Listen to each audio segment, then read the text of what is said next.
हाँ, विपिन चंद्रा सर की एंशिएंट की आ जाती है और भी बुक्स हैं, लेकिन बेसिकली ये कि सारी बुक्स के साथ अपनी ही सेल्फ स्टडी जरूरी है। चलो भाई, आज के टॉपिक की हेडिंग डालो। आज का जबरदस्त टॉपिक है, मजेदार एकदम, मतलब जिस टॉपिक में तुम अपने बारे में जानो। सर ऐसा कौन सा टॉपिक है?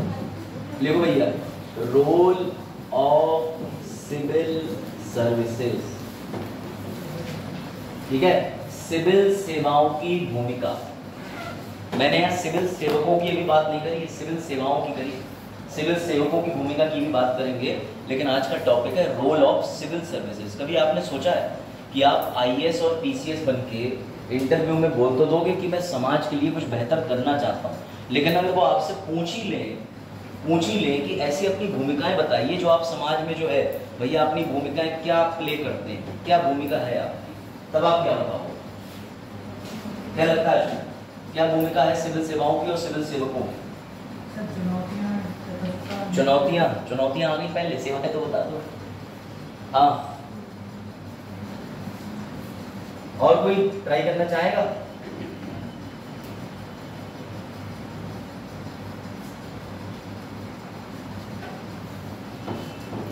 चलो मैं तुम्हें कुछ चीज बताता हूँ, यही की सब क्या है।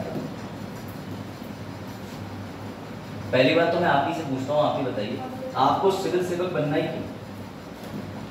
हाँ भाई बताइए, यही क्वेश्चन मैं आपसे पूछ रहा हूँ कि वाई सिविल सर्विसेज। आप सिविल सर्विसेज में क्यों जाना चाहते हैं बताइए, या आप सिविल सर्वेंट या आईएएस पीसीएस क्यों बनना चाहते हैं? ये प्रश्न आपसे इंटरव्यू में भी पूछा जाएगा। इससे भी आसान, आप सरकारी सेवाओं में क्यों जाना चाहते हैं बताइए। अगर आप आईएएस पीसीएस नहीं जाएंगे तो इसमें तो जा सकते हैं, बताइए।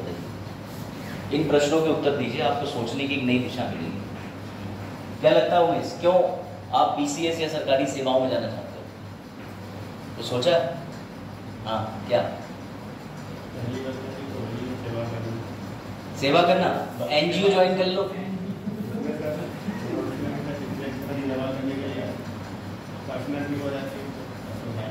मतलब पर्सनल भी हो जाती है। देख रहे हैं दोनों भ्रष्टाचार को बढ़ावा दिया जा रहा है।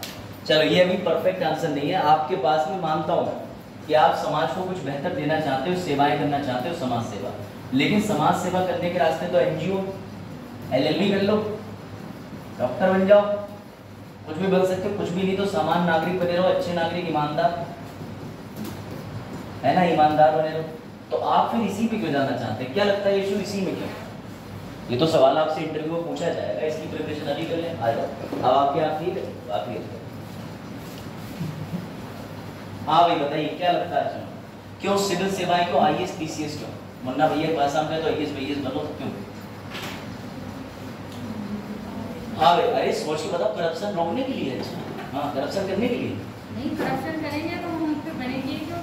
करप्शन को दूर ये बात मैं आपके बनने के 5 साल नहीं, 5 साल नहीं, 1 साल बाद पूछूंगा। जब आप आगे कहेंगे यार सर मिठाई खाएंगे, हमको मिठाई खाई नहीं जा रही, अरे कैसी बातें करते हैं सर। चलो आप बताओ भाई, जो नहीं देखो, सिविल सेवाएं क्यों, सिविल सर्वेंटी क्यों, सरकारी नौकरी क्यों? अभी तो पता चलेगा भाई, जब बच्चों को ये बताओगे नहीं कि सिविल सेवक बनने के फायदे क्या है, तो उन्हें पता कहाँ से होंगे। इसीलिए चैप्टर ऐड करा गया है क्वालिटी के अंदर, कि कम से कम बच्चों को बता दो सिविल सेवक होते कौन है, पहले क्या करते थे। और एक समय पे इन्होंने खुल के भ्रष्टाचार करा है, जब ईस्ट इंडिया कंपनी के नियंत्रण में सभी के सभी आ रहे हो। नई बच्ची क्या नाम है तुम्हारा? एसएससी की तो नहीं हो, यूपीएससी की हो? सब 4 अक्षर वाले यूपीएससी। बैठ जाओ, चाहे इधर बैठ जाओ चाहे पीछे बैठ जाओ, कंजेस्टेड करो, पीछे वाली जल्दी भी सही वो भी आपको नहीं काटेंगे, बैठ जाओ। हाँ भाई, क्या नाम है आपका? नहीं खुशबू। अच्छा, आप ऑनलाइन बन रही, मतलब ऑनलाइन सोच रहे हो क्या? चलो इधर चलो भाई, खुशबू बताएंगी। खुशबू, आप आईएएस पीसीएस क्यों बनना चाहती हैं, सरकारी सेवक क्यों बनना चाहती हैं? बताओ भाई क्यों? कोई ये नहीं बोलेगा मैं समाज सेवा पापा का सपना, ठीक है, और सर मैं बचपन से बहुत अच्छा था, कुछ अलग करना चाहता, ये 3 छोड़ के चौथा बता दो। मम्मी पापा का सपना भी मत बोल देना बेटा। आयोग कहेगा तो फिर एक काम करिए, आपके पापा को भेजिए, उन्हें नियुक्त कर लो। हाँ क्यों? सोचो, यही तो मजा है, इस बारे में सोचो तभी तो आगे इंटरेस्ट बनेगा। क्या लगता है भाई, ये आपके पड़ोसियों में, आप बताइए क्या लगता है सरकारी कर्मचारी होने के क्या फायदे हैं? सर शादी हो जाता है, मतलब इसके अलावा भी क्या लगता है? और हाँ बताओ जो। सर मतलब जितनी ऊंची पोस्ट होगी उतनी लोगों को ज़्यादा ऑडियंस इनवाइट होगी। तो फिर राष्ट्रपति? राष्ट्रपति सर क्या? अरे राष्ट्रपति कहाँ, आप कह रहे सहूलियत मिल पाएगी आप, तो फिर आप पीएम बनिए। एक दिन रात 8 बजे आइए और कहीं आज से आपके सांस लेने पर रोक लगाई जाती, खत्म, पूरा नेशन आपका समर्थन हो जाएगा। सिविल सेवा ही क्यों? हाँ कोई नहीं, बात कर लीजिए। क्या लगता है, सोचो। चरण तुम बताओ, आईएएस पीसीएस क्यों बनना चाहते हो, सिविल सेवा क्यों बनना चाहते हो? पैसा कमाने सीधी सी बात है मेरी। अगर इन्होंने पैसा कमाने के लिए कहा तो इसमें सेवा भाव तो गया चरण। सर इसमें मतलब हाँ पैसे के साथ साथ रुतबा भी है। अच्छा लो, रुतबा पैसा, जो चीजें नहीं बोलनी है आयोग में वही क्लियर कर दी लड़के ने। इसमें पैसा पावर हाँ तीनों चीजें। अगर आप पैसा पावर प्रेस्टीज बोल दोगे तो मैं आपको बता दूं कि 70-80 हजार रुपए की तनख्वाह में आपको पावर और प्रेस्टीज तो मिलती है, लेकिन इससे ज्यादा कई पैसे वाली पोस्ट हैं जिनमें आपको इससे ज्यादा प्रेस्टीज मिलती है, आईएएस से ज्यादा। फिर तो वो कह देंगे अरे आपको ये तो पता ही होगा आईएएस एक विधायक के अंडर काम करता है, आप विधायक का चुनाव लड़ लीजिए, पावर प्रेस्टीज पैसा इतना ज्यादा। जिले का मालिक होता जो चाहे तो कर सकता पूरे जिले में। हाँ आइए कभी विधायक जी के घर, तब पता चलेगा। जी सर, जी सर, जी सर। नहीं, ये बात याद रखिएगा, डीएम जो है वो ब्यूरोक्रेटिक हेड होता है डिस्ट्रिक्ट का, लेकिन जो लोगों के द्वारा चुन के आता है उसका रुतबा जाता है। माना 5 साल के लिए, सरकार 25 साल टिक गई तो, या सरकार 60 साल चल गई तो, और एक बार व्यक्ति जीतने के बाद में आजीवन पेंशन भी लेता है, एक्स एमएलए लग जाता है जिसके लिए कोई विशेष पढ़ाई भी नहीं करनी है। हाँ सही, बिल्कुल यही है। अब आप सोचिए, अब आप दूसरे मुद्दे पे जा रहे हैं। मुद्दा भी ये है कि सिविल सेवक बनने के क्यों बनना चाहते हैं आप लोग? बैठो बताओ भाई बच्चे, आप आईएएस पीसीएस क्यों बनना चाहती है, सिविल सेवक क्यों बनना चाहते हैं? वाह, देश की सेवा। पहले ही सुन लो, आप भी बेटा बताओ, ठीक है? आप सिविल सेवक क्यों बनना चाहते हैं? 3 चीजें नहीं बोलनी है। सबसे पहला देश की सेवा, मम्मी पापा, और तीसरा मैं बचपन से ही बनना चाहता था, तो मैं बचपन से कुछ नहीं पता था। हाँ एनजीओ ज्वाइन कर लो। क्या लगता है यशु बेटा, कोई अटेम्प्ट करो सवाल। क्या लगता है क्यों? जो आंसर आ रहा हूँ आज सर 3-4 बार ऐसे तो रोडवेज बना रखी, अंदर वाली सीट पर तुम बैठो, रोडवेज हो गई है। विंडो लगी ना, समझ रहे हैं बात? चलो क्या लगता है भाई, आप बताओ, फिर आगे बढ़े। चलिए बहुत हो गया इस पे टॉपिक पर डिबेट। आप बताइए, आप लास्ट में आइए, आप क्यों आईएएस पीसीएस या सिविल सेवाओं में जाना चाहते हैं? क्यों? 3 चीजें नहीं बोलेंगे, सेवा, मम्मी पापा, बचपन का सपना। ठीक है, एक कुछ नया आंसर आया, कुछ सुधार करने के लिए। सुधार करने के लिए तो एक काम करिए फिर आप। हाँ समाज में भी सुधार कर सकते हैं। समाज में क्या कर सकते हैं? समाज में सुधार करने होते हैं तो मतलब अच्छा, राजा राम मोहन रॉय आईएएस, राजा राम मोहन रॉय आईएएस, बिल्कुल इन्होंने इसको कॉन्ट्राडिक्ट कर दिया कि अगर आपको समाज सुधारना है तो आप अन्ना हजारे बन जाइए, जरूरी आप ये बनिए। फिर क्या कहेंगे आप? समाज सुधारक के लिए तो सबसे सेफ पद ये है, आंदोलन करिए। हाँ बताओ। लोगों ने कहा था पढ़ लिख कर मास्टर नहीं बन जाओगे। अच्छा, तो मैंने तो जरूरी नहीं कि सर हर जितने पढ़े लिखे लोग हैं वो भी सक्सेस ही हो, तो क्या शिक्षा जरूरी नहीं है? शिक्षा तो जरूरी है, तो उन लोग कुछ करके दिखाना है कि अगर पढ़ेंगे तो आगे कुछ भी पा सकते हैं। अगर हमारी जज्बा हो तो कुछ भी कर सकते हैं। चलो अब सुनो ध्यान से। हाँ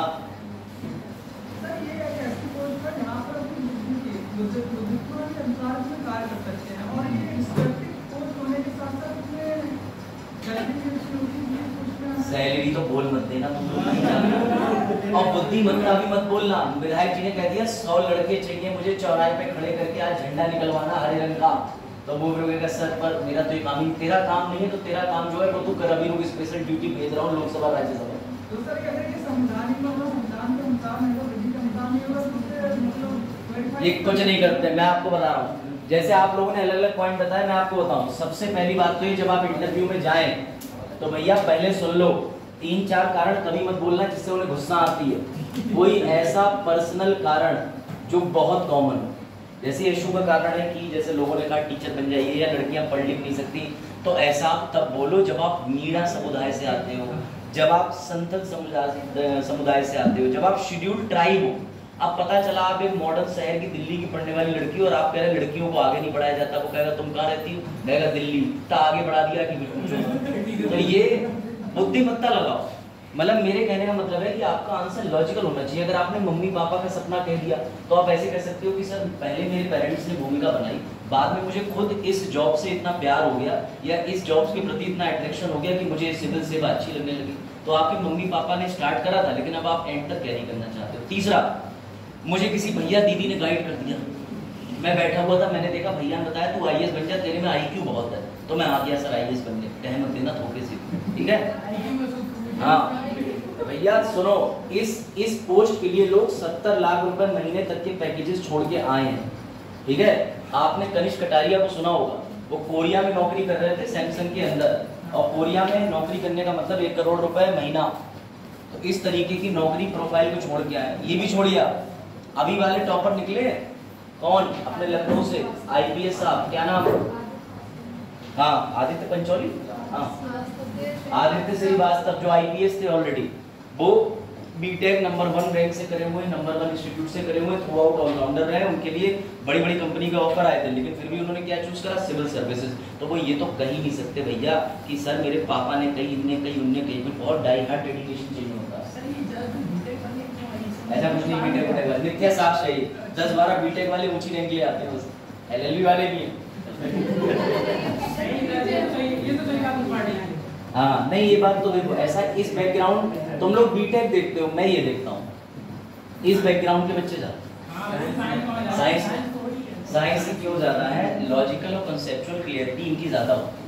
आर्ट ह्यूमैनिटीज वाले बाबर को तब पढ़ते हैं जब ग्रेजुएशन में मजबूरी में पढ़ना पड़ता है, इंटर तक तो वो कहानी की तरह निकाल देते हैं, और ये लोग कंसेप्ट क्लियरिटी लेके चलते हैं। इनके अलावा साइंस से डॉक्टर है, साइंस से इंजीनियर्स हैं। इनके अलावा रेशियो अब थोड़ा बहुत बढ़ चुका है, तो वो आर्ट वालों का, बीए वालों का बढ़ गया है, एलएलबी वाले तो इक्का दुक्का हर जगह आ ही जाते हैं, उनकी कोई बात ही नहीं। लेकिन इसमें ज्यादातर रोल किसका है? बीटेक वालों का रोल तो है ही, इसमें नो डाउट है। वो इसलिए होता है क्योंकि बीटेक के 4 साल ढंग से पढ़ाई कर लेते हैं। तुम्हारी तरह बीए में नहीं होता है कि बीए के एक बार सैंपल पेपर खोला यूनिक का, अच्छा रटा रात में और बस सुबह हो गया काम, बन गया 60%, मिठाई बढ़ गई।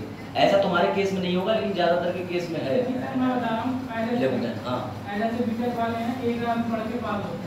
वो प्राइवेट की बात कर रहे हो राजश्री वालों की, ठीक है, मैं तो अच्छी जगह से बता रहा हूँ।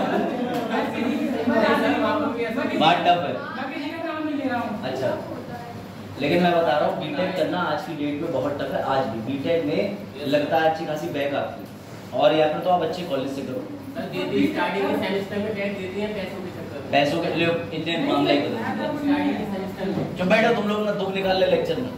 सूरज बताइए, आप आईएएस बीसीएस या सिविल सेवाएं क्यों ज्वाइन करना चाहते? सभी ने इसका उत्तर दिया है, क्लिक करके आप भी अपना उत्तर दे सकते हैं। सही गलत की बात ही नहीं, आपका एम कुछ आता है। 3 चीजें नहीं बोलनी, सेवा, मम्मी पापा, मेरा बचपन से ड्रीम था, मैं देख के प्रभावित हो गया। हाँ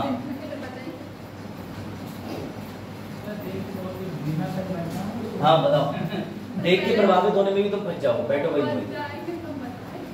है कोई उत्तर अगर आप देना चाहें तो दे सकते हैं, और कोई उत्तर देना चाहे ऐड कर सकता, क्या लगता है? अरे मुस्कुराओ थोड़ी, मैं पैनल कह रहा हूँ, अभी मुस्कुरा दिए, 275 में से सुन जाओ। हाँ भाई, कोई और इसका उत्तर, फिर आगे बढ़े। क्या लगता है सूरज? कोई एक और उत्तर जो आपको ठीक लगता है? सोच रहे, सोचने का समय तो वहां मिलता है, पानी भी मांग सकते हैं और ज्यादा सोचने का।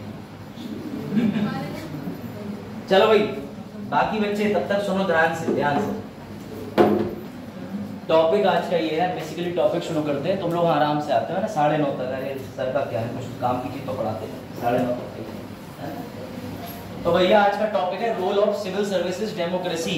सुनो भैया, सरकार रही हुई 5 साल, ये रही हुई 60 साल। कहने का मतलब ये है कि ये ही असली प्रशासन चलाते हैं।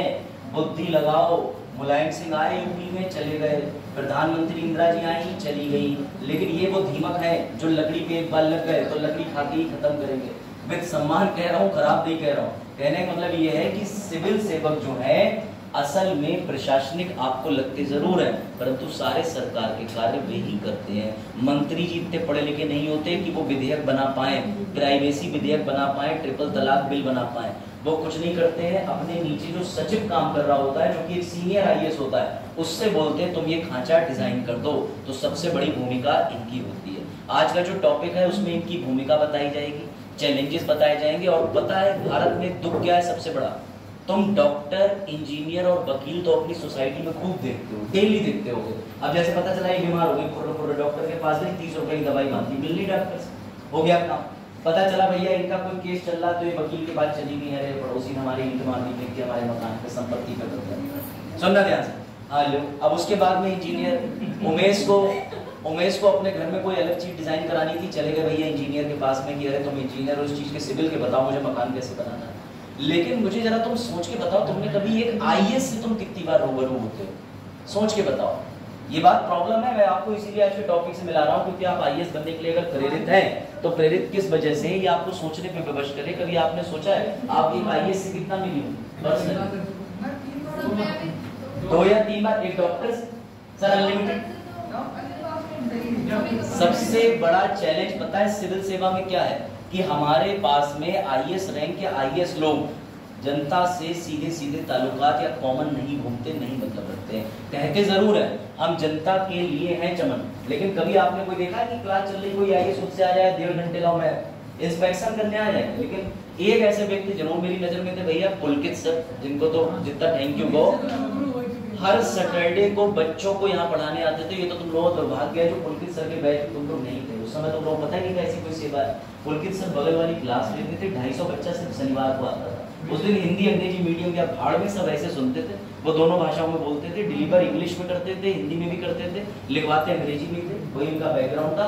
लेकिन जब एक आईएएस आकर के खड़ा होता था तो उस दिन प्रिंसिपल साहब और दुनिया भर के तमाम लोग चाय समोसे हाथ में लेके ऐसे ऐसा होता था, और मैं स्टूडेंट बन के बैठता था क्लास में, बड़ा मजा आता था। उन्हें आज तक पता ही नहीं चल पाया टीचर स्टूडेंट एथिक्स की क्लास लेते है ना। हाँ, तो बेटा पुलकित सर जो थे वो बच्चों में एक नई एनर्जी भर देते थे। एक बच्चा प्रेरित होता था कि यार आईएएस अधिकारी बने तो ऐसे। तो उनकी क्लासेस पढ़ी जो एथिक्स की है ना यूट्यूब पे, उन्होंने यहाँ आकर के वास्तविक में क्लासेस ली, अपने नोट्स दिए, लाइब्रेरी जाते थे। तो ऐसा एक आईएएस ऑफिसर मिलना बड़ा मुश्किल है। तो सोचिए आप, वो इस चीज को क्रैक करने वाले व्यक्ति थे कि डॉक्टर लॉयर्स जब इतना रूबरू होते हैं लोगों से, तो फिर एक आईएएस अधिकारी क्यों? समझे बात को? चलो अब आप ध्यान से सुनिएगा। मैंने आपको बताया कि ये बैकबोन क्यों कहे जाते हैं। आप याद रखिएगा, एक शब्द बड़ा प्रचलित है, जितने भी सिविल सेवक हैं उन्हें रीढ़ की हड्डी बोलते हैं। किसकी रीढ़ की हड्डी बोलते हैं? प्रशासन की। पता है स्मिथ क्यों बोलते हैं? क्योंकि बाकी सरकार चली जाएगी, बदल जाएगी, मंत्री बदल जाएंगे 5 साल में, लेकिन ये जब तक एक बार आईएएस बन गए आप, तो आप 60 साल की सर्विस पूरी करके ही जाएंगे। इसलिए इन्हें बैकबोन ऑफ एडमिनिस्ट्रेशन बोलते हैं, कि प्रशासन की रीढ़ की हड्डी। ये बात याद रहेगा। इन्हें स्टील फ्रेम भी बोला जाता है। स्टील फ्रेम क्यों बोला जाता है? क्योंकि भैया इनका नेटवर्क बहुत मजबूत है। आप एक मंत्री से भिड़ के बच सकते हो, एक आईएएस और सेक्रेटरी रैंक के व्यक्ति से भिड़ के नहीं बच सकते। ये ध्यान रखना। भारत में इस समय टीवी सोमनाथन जो है वो कैबिनेट सेक्रेटरी है। पता है आपको ये बात? अभी उनकी जल्दी में 30 अगस्त को नियुक्ति हुई है। अब आप कहोगे कैबिनेट सेक्रेटरी किस पद पे होता है? डायरेक्टली पीएम से कम्युनिकेशन रहता है 24 घंटे हमेशा। पीएम साहब को एडवाइस देनी है, पीएम साहब की कोई बात का स्टेटमेंट जारी करना है। कैबिनेट सेक्रेटरी का इतना ऊंचा भारत में पद होता है, ये समझ लीजिए पीएम के जस्ट इक्वल टू दर्जा मिलता है। और जो आपके उत्तर प्रदेश के अंदर डेप्यूटी सेक्रेटरी या फिर सेक्रेटरीज होते हैं, उन्हें सीएम के बराबर का दर्जा मिला हुआ होता है। कुछ भी कर सकते हैं, कुछ भी करवा सकते हैं। अभी आपको मैं बताऊंगा हायरार्की, यानी स्ट्रक्चर बताऊंगा एक एक करके ढांचा, तब आप बेहतर समझेंगे। तो समझिए इस लेवल के खतरनाक आप लोग तैयारी कर रहे हैं। और आपने कभी सोचा है कि आपको इलेक्शन, बजट, पार्लियामेंट, ये सब इतना डिटेल में क्यों पढ़ाया जा रहा है? कभी आपने सोचा कि आपको मौलिक अधिकार इतने डिटेल में क्यों पढ़ाया? क्योंकि बेटा अगर मान के चलो कि सौम्या सेलेक्ट होकर आईएएस बन, अब सौम्या क्या करेंगे? एक दिन संसद के अंदर बैठी, मंत्री जी ने बोल दिया कि मौलिक अधिकार पर हम संशोधन करना चाहते हैं। तो अब मंत्री जी तो कुछ जानते नहीं, वो तो खड़े होकर के कहते चले गए। असल में कौन विधेयक बनाएगा? सौम्या। लेकिन अगर सौम्या ने फंडामेंटल राइट नहीं पढ़े, मार्केट में बिल लॉन्च कर दिया संसद के अंदर, तो सोचो सुप्रीम कोर्ट का कोई वकील उसको चैलेंज कर देगा और नल एंड वॉइड डिक्लेयर करा देगा। फिर मंत्री जी तुम पे हावी होंगे, तुमको करे आएंगे कैसा आईएएस है तू, रैंक बल लाने के बाद भी तुझे पार्लियामेंट के चैप्टर नहीं आता, बिल बनाना नहीं आता। तो इसलिए आपके सिलेबस में सारी जटिलताएं जोड़ी गई हैं। और क्यों जोड़ी गई है? ताकि आप पर्यावरण पढ़ें, तो पर्यावरण को मद्देनजर रखते हुए ध्यान में नीति का निर्माण करें। अर्थशास्त्र के लिए, क्योंकि आप वित्त मंत्रालय के अंदर कोई सचिव बन जाएंगे, आईआरएस ऑफिसर बन जाएंगे, लेकिन आप बराबर से हर सब्जेक्ट पे ध्यान देते हैं। आ जाओ पढ़ेंगे, तो ये बात ध्यान रहेगी। आप समझ रहे हो अपनी रिस्पॉन्सिबिलिटी? अरे सर आंखें खुल गई हमारी। तो भैया ये ना, इसे स्टील फ्रेम भी बोला जाता है। अब चलो, आपको लगता होगा, आपसे पूछता हूं, क्या सिविल सेवाएं आजाद भारत के बाद एक नई नई चीज है, या आजाद भारत से पहले भी सिविल सेवाएं थी? बताइए। भारत में पहले भी थी। कितना पहले? क्या ये आधुनिक भारत के साथ साथ मध्यकालीन भारत में थी? सोचो, अगर थी तो शासक का नाम बताओ, उस शासक का नाम बताओ, उस किंगडम का नाम बताओ, उस टाइम पीरियड का नाम बताओ जहां पर सिविल सेवक पाए जाते थे। कोई ऐसा काल बताओ। मैं तो बात कर रहा हूं मध्यकालीन की। बताइए कि जब आपको लगता हो सेवक रहा हो, सिविल सेवक रहे हो, बाकायदा ऐसी सैलरी मिलती हो, सिविल सेवा आ रहे हो। अभी ये नहीं, उस समय गाड़ी भी घोड़ा था। हाँ सोचो। हाँ अरे अकबर को पढ़ा कि नहीं? अच्छा, मनसबदारी सिस्टम पढ़ा अभी तक आपने? नहीं। तो मनसबदारी सिस्टम क्या था बच्चों? ये आईएएस पीसीएस ही तो थे मनसबदार। उनकी तैनाती होती थी, वो राजा के सारे काम करते थे, राजस्व की पूर्ति करते थे। अभी देखो दिखाता हूँ, मजा आएगा। चलो भाई आगे बढ़ते हैं, लिखता ही बहुत चलना। ये लो पहले इसके देखो भैया, ये भारत के अंदर आजाद भारत से जस्ट पहले 1944 का लास्ट बैच। इसके बाद भारत आजाद हो गया, फिर नया बैच गठित हुआ। ये आजाद भारत से पहले का अंतिम आईएएस लोगों का बैच है। उस समय मसूरी में ट्रेनिंग नहीं होती थी, देहरादून में ट्रेनिंग होती थी। अरे जल्दी आओ, रोडवेज से आए होगा, ट्रेन से, तभी भले ही 25 मिनट लेट हो जाए, चलने ट्रेन है। चलो बैठ जाओ बच्चों। थोड़ा आपने मिस कर दिया, लेकिन कोई बात नहीं, आपसे भी सवाल पूछेंगे, सूरज का उत्तर है ना। तो बच्चों सुनो ध्यान से बेटा, 1944 का ये बैच था देहरादून के अंदर। ये सब तुम जो देख रहे हो बुजुर्ग बात, इनमें से कई तो बहुत बहुत बड़े पद पे गए, उसके बाद निकल गए। इनका नाम भी लिखा हुआ है, तुम्हें इनका नाम याद नहीं रखना, बस खाली बैच से परिचय करा रहा हूँ। पहले आईसीएस क्यों बोलते थे बेटा? क्योंकि इंपीरियल सिविल सर्विसेज बोला जाता था, समझ गए? यानी वही कंपनी के स्पॉन्सर करे हुए गुलाम। अब क्या बोलते हैं? आईएएस ऑफिसर्स बोलते हैं। तो पहले आईसीएस बोलते थे, ये ध्यान रखना। ये 1944 का बैच है, बैच देहरादून का है, एकेडमी का बैच है। सर अंग्रेज भी हमारे यहाँ से कर लेते थे? हाँ, ये टीचर्स थे, ये पढ़ाते थे। ये पीछे सेलेक्टेड लोग थे, चंद लोग ही सेलेक्ट होते थे, अब की तरह नहीं, ठीक है। और अभी का लवासना क्या है पता है ना सभी को? इसका अर्थ बताओ। शीलम परम भूषणम, सबसे ऊपर कैरेक्टर। Character is superiority. आपका कैरेक्टर ऐसा होना चाहिए कि कैरेक्टर आपका सबसे स्ट्रॉन्ग हो, ये ध्यान रखिएगा। अभी लवासना कहाँ है? मसूरी में। लवासना की फुल फॉर्म याद कर लो, कि धोखे पूछ माछ ले गली मोहल्ले में तो कहीं बेइज्जती करवाते हो। Lal Bahadur Shastri, national academy of administration. कौन थे लाल बहादुर शास्त्री? ये भी बता दो। देश के राष्ट्रपति की पीएम। ताशकंद समझौता किसने सफल बनाया था? गुट निरपेक्ष आंदोलन के लिए कौन गए थे? यही गए थे। संदिग्ध हत्या किनकी हो गई? इन्हीं की हो गई। हाँ, इनकी मृत्यु, वेरी गुड। इनकी मृत्यु का आज तक राज नहीं खुला है। ताशकंद फाइल नाम की एक पिक्चर है, देख लो। चल, हाँ बिल्कुल सही बेटा, इनके बारे में यही प्रचलित था। मजाक की बात है, रिस्पेक्ट की बात है, ठीक है। तो ये देखो, अब ये ट्रेनिंग होती है, पता ना वहां पे बिल्डिंग के नाम है कर्मशिला, तक्षशिला, ये सब तरीके से हॉस्टल है। अब सीधी सीधी बात ये समझो कि यहाँ पर जो एटमॉस्फेयर बच्चे को दिया जाता है वो इस हिसाब से दिया जाता है कि पूरे भारत में भैया वो सफल एडमिनिस्ट्रेशन कर सके। करप्शन नहीं सिखाते यहाँ पे, तुम लोग मुस्कुरा रहे हो, समझ रहे हो? करप्शन पैदाइशी ही सीख लेते हैं, और करप्शन हर व्यक्ति जानता है। अपनी सुविधाजनक कार्य निकलवाना इस करप्शन, समझ रहे ना? बच्चा, उसे मिल्क नहीं मिलेगा, रोने लगे करप्शन, बोले हाँ ठीक आ जाओ। तो समझो बात, ये रही कर्मशिला बिल्डिंग और ये रहा बैच। अभी का बैच आपका ऐसा होता है, ठीक है। बिहार है उसको बोलते हैं, ये बैच, ठीक है। यहाँ पर बड़े बड़े टॉप के पॉलिटिकल लीडर्स भी अपनी स्पीच देने जाते हैं। पीएम साहब भी जाते हैं, राष्ट्रपति महोदय भी जाते हैं, ओम बिरला जी भी जाते हैं, जगदीप धनखड़ भी जाते हैं। क्यों? ताकि वो अपने काम को बच्चों को बताते हैं, बताते नहीं है, तैयार करते हैं कि तुम में से किसी कोई लोकसभा राज्यसभा में बनना पड़ेगा, हमारा सेक्रेटरी, इसलिए काम समझ लो, सीख लो चुपचाप से। तो लोकसभा के प्रति इंटरेस्ट, जागरूकता पैदा करते हैं, ठीक है। ये देखो लास्ट बैच, इस बैच को तो तुम अच्छे से पहचानते हो। कौन खड़ा बीच में? हाँ बिल्कुल सही बेटा, कोई टीना डाबी का नाम नहीं लेगा, वो बैच में नहीं है, अब वो जीवन में ही नहीं है, लेकिन ठीक है बता रहा हूँ बस, ठीक है। तो बेटा ये बैच होता है तुम्हारे लिए। इस बैच में ड्रेसेस मिलती हैं, कपड़े मिलते हैं, सब कुछ मिलते हैं, पैसे भी मिलते हैं ट्रेनिंग के दौरान, चिंता ना करो। टैब वैब सब मिलता है, बढ़िया सुबह का नाश्ता सब कुछ मिलता है एकदम बढ़िया से, ठीक है। तो ये लो स्वागत करो मौर्य वंश काल का। बेटा प्राचीन भारत में मौर्य वंश काल जो है, सबसे पहले उन्होंने प्रशासनिक सेवाएं शुरू करी थी। याद रखना, याद रखना, सबसे पहले भारत के अंदर प्रशासनिक सेवाएं किस शासक ने शुरू करी थी? तो लिखो, प्राचीन भारत में मौर्य सम्राट के समय पर सिविल सेवाएं पाई जाती थी, जिन्हें क्या कहते थे बताता हूं। मौर्य सम्राट का जरा नक्शा देख लो, वो तो नीचे चोला चेला पांड्या से दोस्ती थी साउथ के किंगडम से, वरना तो ये कहते हम पे किसने हरा रंग की जगह गुलाबी रंग डाला। देख रहे? हाँ हाँ कोई हिस्ट्री ऐसी पढ़ी जाती, मुझे नहीं पता तुमने कैसे पढ़ी मौर्य सम्राट, मैं पढ़ा हूँ मौर्य सम्राट। ठीक है चलो, तो बेटा ये सब सबको पता ही है ना, चंद्रगुप्त मौर्य, बिंदुसार, अशोक, पूरी स्टोरी पता है। उसके बाद में कहा जाता है कि सबसे अशोका कोई ग्रेट बोलना चाहिए, कायदे में अकबर था ग्रेट तो था नहीं।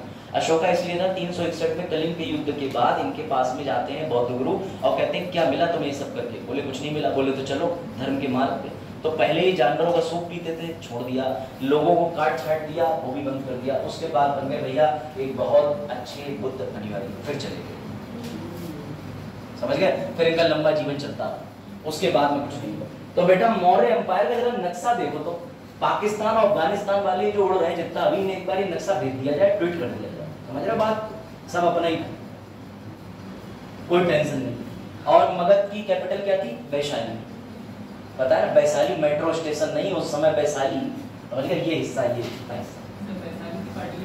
नहीं, वैशाली कैपिटल ऑफ मगध, वैशाली। अरे इसी में लिखा भैया, सामने लिखा जिंदा जिंदा।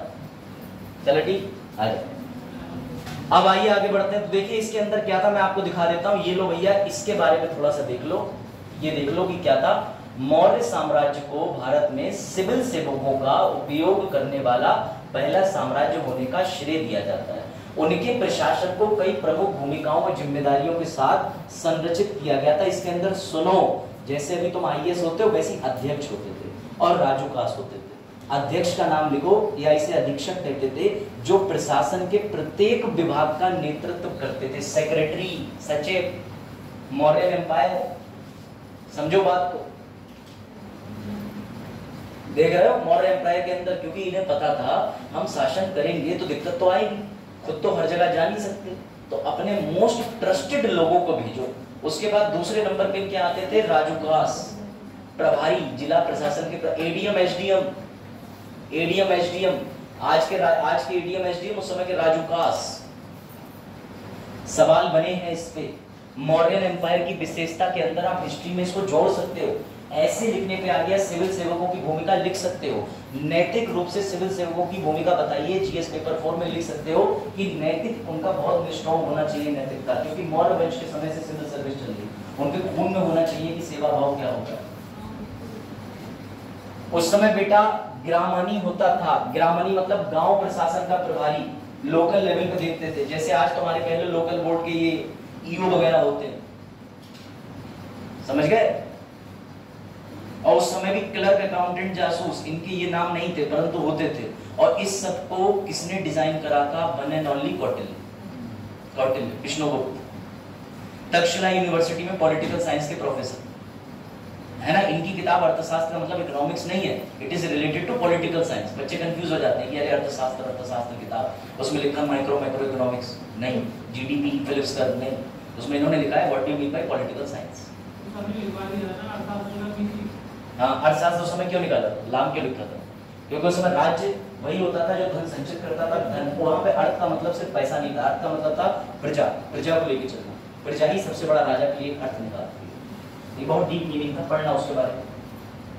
तो अर्थशास्त्र के अंदर राजनीति लिखी हुई है, समझ गए? इकोनॉमिक्स का लेक्चर पॉलिटिक्स की चल रहा है ऐसा। हाँ समझ गए? तो ये याद रखना बेटा, उस समय अध्यक्ष कहते थे अधीक्षक। उस समय भ्रष्टाचार होता था, बिल्कुल होता था। सार्वजनिक हित के लिए बनाया गया था। सबसे पहला कौन था? मौर्य साम्राज्य। ये तो हो गया प्राचीन भारत की बात। अब कभी सोचा है आपने कि मुगल काल या फिर मध्यकालीन भारत में सिविल सेवा कौन लाया? लगाओ बुद्धि। अरे आधुनिक में पहुंच गया, मध्यकालीन की बात कर रहा हूँ। मध्यकालीन में कौन वॉलेस आ जाएगा? वाह, बैठे दिखाओगे उसका अकबर से? हाँ, मुगल में। चलो मुगल में आ जाओगे, कौन वॉलेस नहीं आएगा? और बताओ कौन वॉलेस से और पहले आएगा?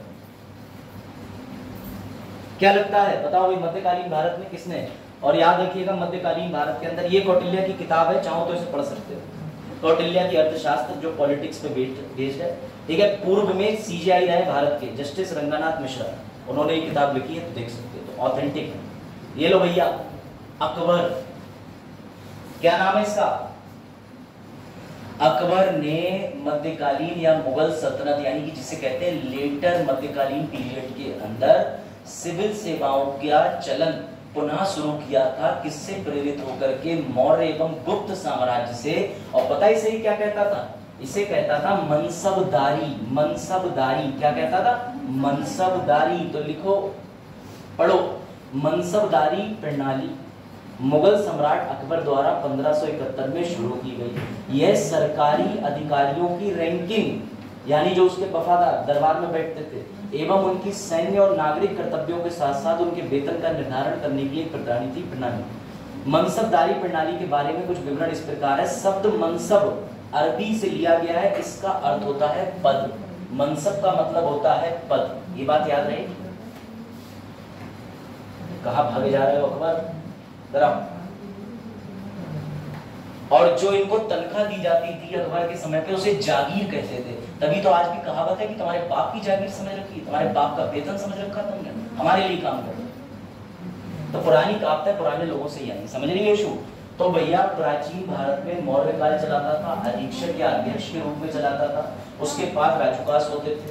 ये आपके लिए आया हुआ है सिस्टम, कभी भी पढ़ना। ARC रिपोर्ट में राजउकास राज प्रमुख की बात होती है। सारे शब्द वहीं से लिए हैं। मध्यकालीन भारत की बात करें तो अकबर, सही, अकबर द ग्रेट जिसे कहते हैं। अब मुझे नहीं पता ये ग्रेट थे कि लेट, मुझे इतना पता है अकबर थे। हाँ, लेट हो गए, late Akbar, mister Akbar the late. और पता नहीं इन्होंने काहे कबूतर पकड़ रखा है, चील पकड़ रखी, बाज पकड़ रखा है, ये दिखाने के लिए मैं बाज की तरह तेज हूँ। और मैं बता दूं, इतिहास में इनकी मृत्यु बड़ा गंभीर रूप से हुई, पेचिस से मरी। एक अगर समय पे इन्हें एक गुलाबी गोली मिल जाती और कहते तो बस बच जाते, लेकिन एक गुलाबी गोली नहीं मिल पाई और अंततः बड़े दुख के साथ बड़ी पीली मौत हुई।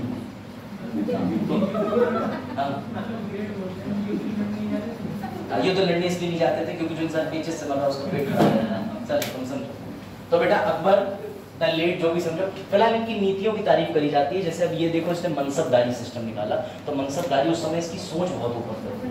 और आप समझ रहे हैं ना, इससे भी ज्यादा खतरनाक तो आपको पता होना चाहिए, अकबर से भी ज्यादा खतरनाक बाबर है ना। ये सब उन्हीं की तो वंशज चले हुआ है भाई, बाबर, हुमायूं, अकबर, जहांगीर, शाहजहां, उसके बाद लास्ट में औरंगजेब, यही तो वंशावली। तो आप समझिए भाई, जितने भी मुगल्स थे, ये मुगल प्रशासनिक कार्य में एक जगह बैठने के बाद जितने भी राजपूत थे उनको कहते थे चलो लड़ लो। जिसमें आपके जाते थे किसके? जोधा के भांजे, मान सिंह, हर जगह मान सिंह। मान सिंह की हमारी इज्जत की बात है, मान सिंह तलवारें खा रहे हैं, बाद में आके कह रहे हैं इज्जत। हाँ बिल्कुल सही, जोधा का भतीजा, सही कह रहे हैं। तो भैया मान सिंह बहुत युद्ध लड़ने जाते थे और मान सिंह की वजह से कई राजपूत जो है वो नहीं बोलते थे, उस समय अच्छा मामला था। और हरका बाई, शायद उनका असली नाम कुछ और था, ऐसा कुछ है, जोधा बाई का नाम कुछ और था। हाँ ये मुझे जानना, ठीक है। माइक सर ने अच्छा पढ़ाया इसका मतलब। चलो देखो,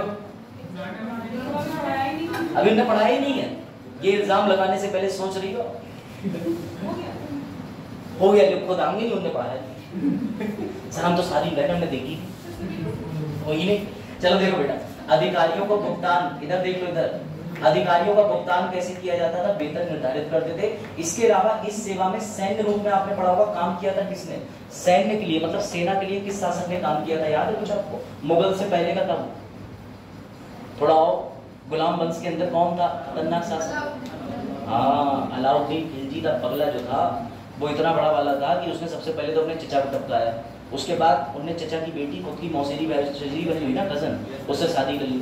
शादी करने के बाद में उनका मन नहीं भरा, उन्हें कह दिया जा भाई मलिक कपूर तू सीधे जाकर के नीचे साउथ की तरफ एनेक्सेशन शुरू कर दे। पहली बार में कपूर पिट के आ गए थे, लेकिन बाद में राजा रुद्र के पास गए, फिर वहाँ उन्हें भैया लगान उगान जो भी तय हो गया।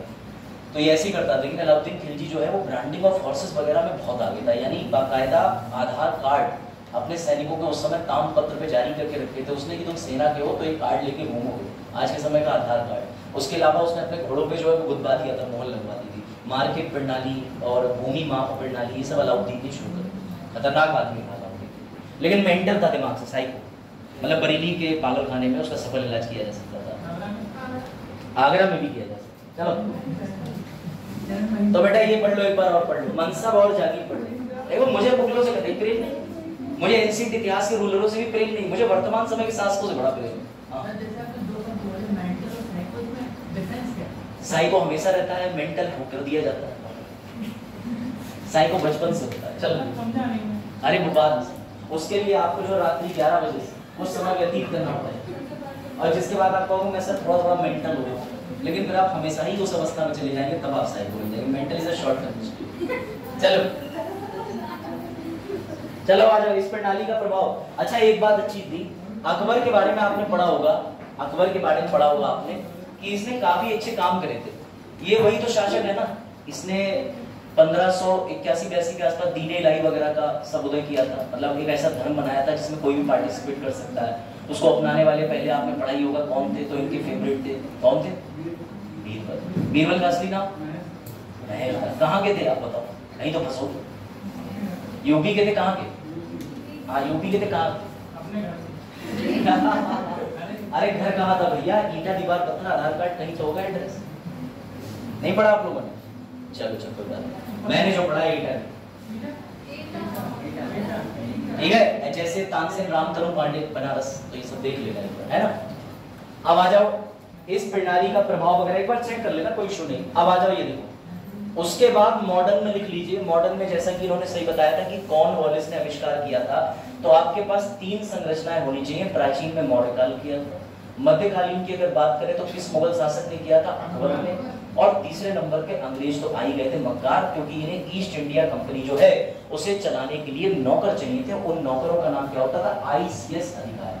आईसीएस अधिकारी मतलब इंपीरियल सिविल सर्विस।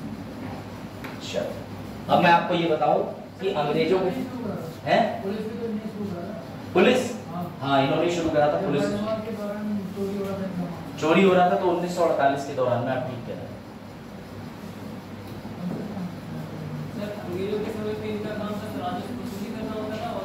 सिर्फ राजस्व वसूली का, और साथ में ये विधेयक भी जारी कर सकते थे। मतलब विधेयक तो नहीं, क्या कहते हैं उसे, ऑर्डर, ऑर्डिनेंस, अध्यादेश, अध्यादेश जारी करने की शक्ति होती थी। मैं थोड़ा सा आपको ब्रिटेन और बाकी चीजों के बारे में बता दे रहा हूँ, देख लीजिए। अब सबसे पहले ये लिखो यहाँ पर, ठीक है, हेडिंग डाल लेना कि सिविल सर्विसेज, थोड़ा सा बता दे रहा हूँ आपको, सिविल सर्विसेज ड्यूरिंग, यानी किस समय पर ईस्ट इंडिया कंपनी। आपको पता है पहले सिविल सेवक कैसे बनते थे? 1600 में ईस्ट इंडिया कंपनी आई, इसे खत्म कब किया गया? 1858। पता है ना आपको, क्वीन ने डिक्लेरेशन कर दी आज के बाद सारा कंट्रोल ईस्ट इंडिया कंपनी से उठ के किस पे आ जाएगा? मुझ पे। लेकिन 1600 से ये 258 साल क्यों नहीं खत्म हो पा रही थी? क्योंकि इनकी वजह से। ये लोग कभी कंपनी को खत्म करने ही नहीं देते थे। कोई भी आदेश आता था ब्रिटेन का, ये कंपनी के फेवर में करते थे। पर सर करते क्यों थे? तो मजे की बात सुनना, पहले आईसीएस बनते कैसे थे? सुनना, ईस्ट इंडिया कंपनी के पास में चरण गए, ठीक, और चरण बोले ईस्ट इंडिया कंपनी मुझे बना दो आईसीएस अधिकारी। ध्यान से सुनना, तो ईस्ट इंडिया कंपनी पता है क्या करती थी? ईस्ट इंडिया कंपनी जो चरण है इन्हें करती थी स्पॉन्सर। अब आप कहोगे स्पॉन्सर क्या होता है?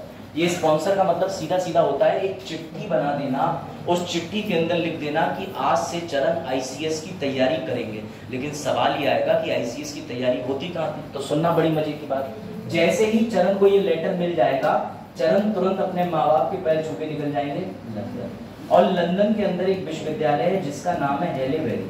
क्या नाम है? हेलेवेरी। यहाँ पर चरण 3 साल पढ़ाई करेंगे और मुबारक को जब पढ़ने के बाद वापस लौटेंगे तो सीधे मद्रास, बंगाल या बंबई किसी भी प्रांत में इन्हें सीधे कलेक्टर का दर्जा दे दिया जाएगा। ये थी पहले आईसीएस बनने की प्रणाली। ना कोई एग्जाम, ना कोई ड्रामा, अंग्रेजी मैंडेटरी होती थी। अन्य भाषाएं जानोगे तो और बढ़िया होता था। जैसे आप पोर्टुगीज भी जानते थे तो थोड़ा गोवा की तरफ आपको भेज दिया कि भैया नीचे चले जाओ, संबंध अच्छे स्थापित कर लोगे। इसके अलावा हेलेवेरी में जाओ, पढ़ाई करो और मुबारक को आप बन गए आईसीएस अधिकारी। क्या बात है, आसान तरीका। अब तुम मुझे ये बताओ चरण, क्या तुम कभी ईस्ट इंडिया कंपनी की खिलाफत करोगे? नहीं। क्यों करोगे? कभी नहीं, क्योंकि सर इन्होंने ही तो स्पॉन्सर करके हमें भेजा है लंदन तक। तो बेटा अब मैं आपको ईस्ट इंडिया कंपनी की हेलेवेरी यूनिवर्सिटी का फोटो दिखाता हूँ जरा। चलो ये नहीं, आज भी है, आज भी है, लेकिन सुनो ये प्राइवेट कॉलेज में तब्दील हो चुकी है। अब बीए, एमए, बीबीए, एमबीए होता है यहाँ से, समझ रहे? इनका बीए अलग होता है, तुम अपना बीए मत बदल लेना, पुष्प की जगह यहाँ से डाल, समझ गए बात को।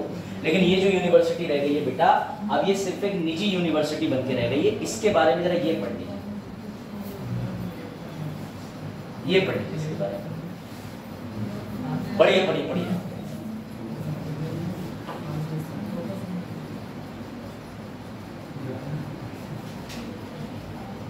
कब बंद करा? 1858 में। क्यों?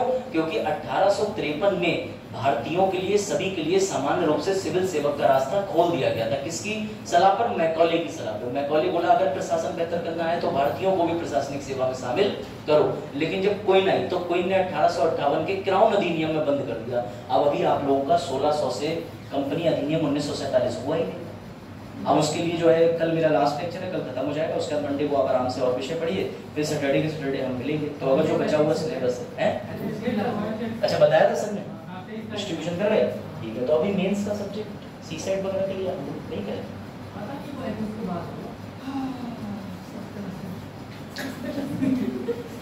चलिए बेटा कोई बात नहीं, जैसा प्रशासन बेहतर जाने। आ जाओ इधर, हम लोग प्रशासनिक सेवा में जा रहे हैं। ये रहा, पढ़ लीजिए, ये पढ़ लिया। अब क्या बन गया है?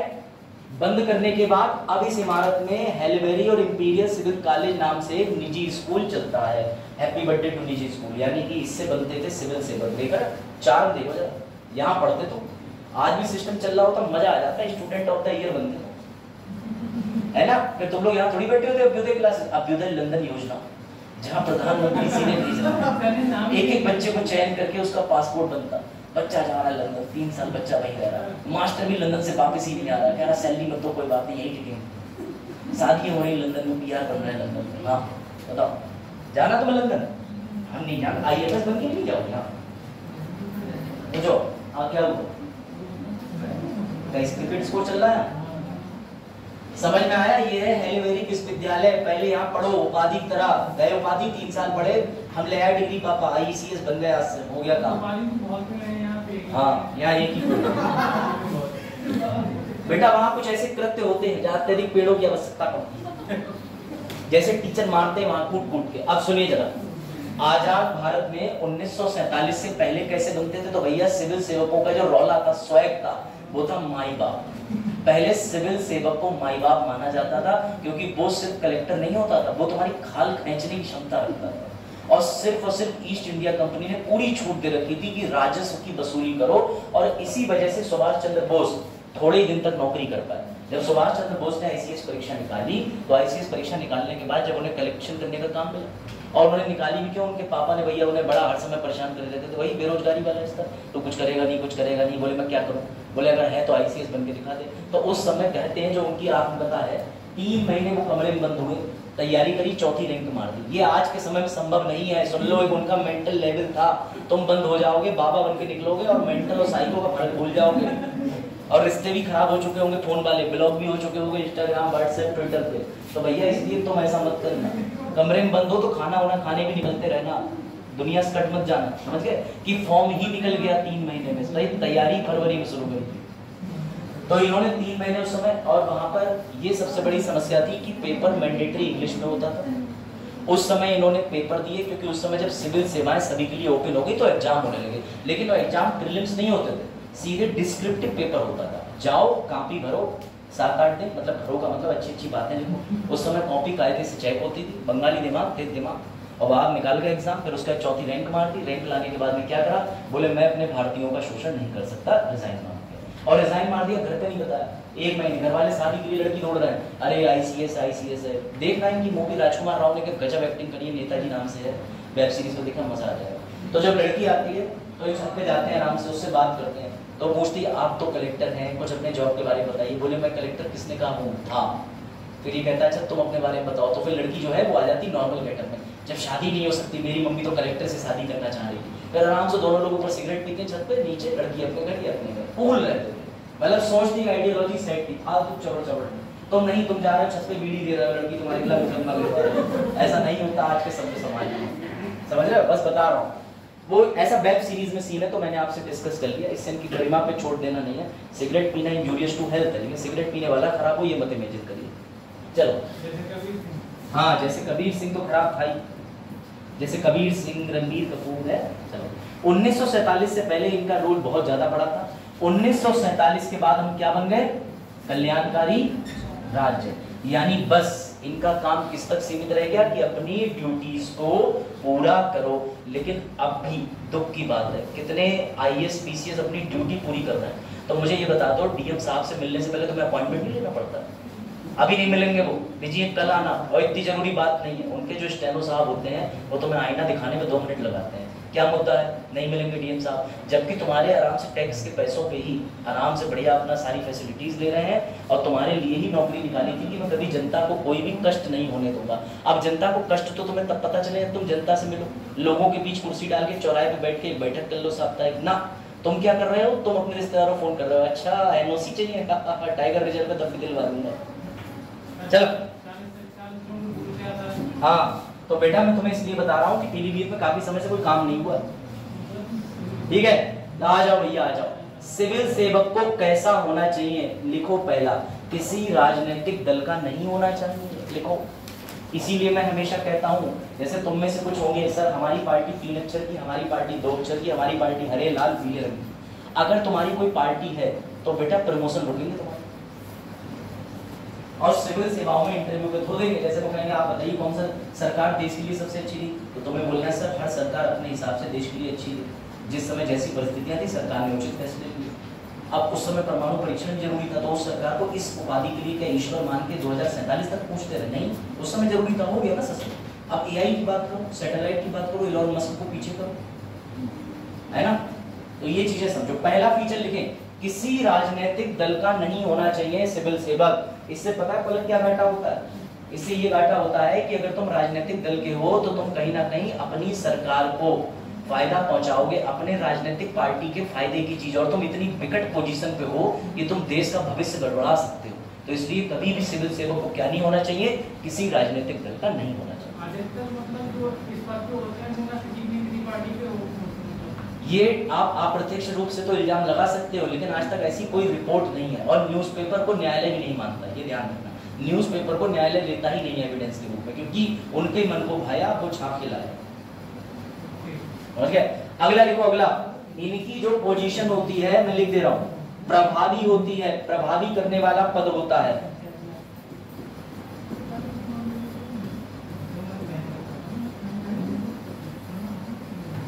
प्रभावी पद होता है। बेटा विशेषता, आप लोग सेक्रेटरी बनेंगे, एडिशनल सेक्रेटरी बनेंगे, डेप्यूटी बनेंगे, ज्वाइंट बनेंगे। सोच रही हो यशु, इतने खतरनाक पदों पे जिस दिन तुम पहुंच गए उस दिन तुम पूरे राष्ट्र में, आपको लगता है नोटबंदी की सलाह मोदी जी के दिमाग में आ गई होगी खुद से बैठे बैठे? उन्होंने इकोनॉमिक्स में डिग्री कोई करी है? जी बताओ, उन्होंने एक ही डिग्री करी है सर, पीएम कैसे बने? समझ रहे बात को? हाँ नहीं बेटा, वो तो बहुत बड़ी डिग्री है, जनता का विश्वास जीतना। हाँ, जनता का विश्वास जीतना बहुत बड़ी डिग्री। लेकिन सुनो, उनके साथ में टीवी सोमनाथम, पीके मिश्रा जैसे खतरनाक लोग रहते हैं जो कदम कदम पे नीति निर्माण में भूमिका निभाते हैं। असली पॉलिसी तुम ही बना रहे हो, असली देश तुम ही चला रहे हो। कोई मंत्री, निर्मला सीतारमण जी जब बजट बनाती है तो वो तो खैर पढ़ी लिखी है, जेएनयू से है, विदेश से पढ़ी हुई है, काम करा है आईएमएफ के अंदर, लेकिन तब भी वो क्या कहती हैं कि आ जाओ 60 साल के सिविक सेवक, तुम भी आ जाओ भाग के, तुम बताओ, देखो तुमने भी तैयारी करी है, क्या ये सही है? तो बेटा असल बिल तो तुम ही बनाते हो, असल पॉलिसी तुम ही बनाते हो। नेताजी अपने ऊपर कंधों पे इल्जाम नहीं, ये समझना। तीसरा, योजना निर्माण। सुनो ध्यान से, भारत में नीति आयोग को थिंक टैंक कहते हैं, लेकिन सिविल सेवकों को भी थिंक टैंक कहते हैं, ये ध्यान रखना। भारत में एक नीति आयोग नाम की संस्था है जो प्लानिंग कमीशन को खत्म करके बना दी गई, लेकिन थिंक टैंक भारत का एक और चीज को भी कहते हैं, वे है सिविल सेवक। तुम ही हो देश की सोचने की बौद्धिक क्षमता। समझ रही बेटा? क्या वो क्लासें नहीं शुरू हो रही है? पानी लेने जा रहा है। अच्छा, चलिए पोस्टर नहीं आ रहा। और तुम्हारा अभी बताइएगा, अभी बताएंगे। वाह सर वो बुलेट ट्रेन दिखी नहीं सर परसों, पीलीभीत पे चलती ही नहीं। चलो अगला लिखिए, चौथा, कुशल समन्वय। अब सुनो ध्यान से, कुशल समन्वय क्या होता है? कुशल समन्वय का मतलब ये है जनता प्लस नीति प्लस नेता प्लस कल्याणकारी राज्य प्लस विधि का शासन। इतनी चीजें आती हैं, इतनी चीजों के बीच समन्वय बनाना। अगर चरण और अश्वित समय से सेलेक्ट होकर कैबिनेट सेक्रेटरी बन जाते हैं तो कोई ऐसा कानून मत बना देना, सुप्रीम कोर्ट का वकील धिज्जियां उड़ा देगा, कोर्ट में तलब कर लेगा। मंत्री तो सीधे कहते हैं मोहे ना पता, मेरे लिए कालो अक्षर भैंस बराबर, जय है या रैंक बल, समझ गए? तो फंसे थे मंत्री तो कहीं निकल लेंगे और तुम्हारा रेजिग्नेशन भी कर देंगे चंबल में। हाँ तो बेटा जनता मतलब समन्वय किसमें बनाना, पब्लिक पॉलिसी, पब्लिक के अंदर जनता पॉलिसी और नेता, मतलब इन तीनों में कोई विवाद ना हो, साथ में कल्याणकारी राज्य में भी कोई विवाद ना हो, और इन सबको बनाने के बाद विधि का शासन भी रहना चाहिए। ये भी नीति के अंदर ना दिखे कि सरकार चालाकी से सब कुछ अपनी तरफ करना चाहती है। ऐसे कुछ बिल आए हैं भारत में जिसने सरकार ने ऐसा कुछ करा है। उदाहरण दूं मैं आपको, मीसा कानून था पूर्व में, मीसा आंतरिक सुरक्षा को लेकर के कानून था 1971 का, उससे भी पहले का कानून था वो 1971 में एनफोर्स किया गया, अब तो खत्म भी हो गया इमरजेंसी के बाद 77 के टाइम में। बेटा मीसा कानून ऐसा ही था, किसी मंत्री ने बैठ के अपने सचिव से बोला, वो सब कुछ ठीक था, जनता के लिए था, नेता के लिए था, लेकिन नीति के लिए भी था, पर कल्याणकारी समाज के लिए नहीं था, और विधि का शासन जो है वो भी गलत ढंग से स्थापित करता था। तो ये ध्यान रखना, ये ध्यान रखना। हाँ, थिंक टैंक का मतलब सोचने वाला दिमाग कौन है? पूरे भारत के अंदर एडमिनिस्ट्रेशन का दिमाग आप ही लोग का सोचने का। ठीक है, अगला लिखो लीडरशिप, लीडरशिप। अगला लिखिए लीडरशिप एट डिफरेंट लेवल, इसको लिखिए भी और है भैया। पांचवा, नेतृत्व करने की क्षमता विभिन्न स्तर पर, लिख दे रहा हूं मैं हिंदी में।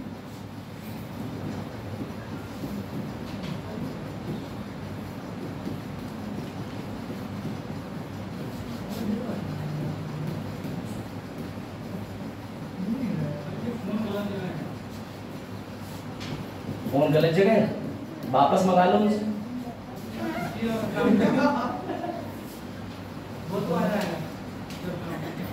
बेटा योगी जी के बहुत फोन गलत जगह फंस गए, बहुत परेशान। बहुत फायदा तो हुआ है, तुम्हारे जैसे लड़कों को बहुत आसानी हुई है। हाँ बहुत फायदा हुआ है। दिए गए थे कि कैफे से फॉर्म ना भरना पड़े, अब कैफे वाला कह रहा है चिंता काहे कर रही, भर दिए हैं फॉर्म तुम्हारा, सारी डिटेल से।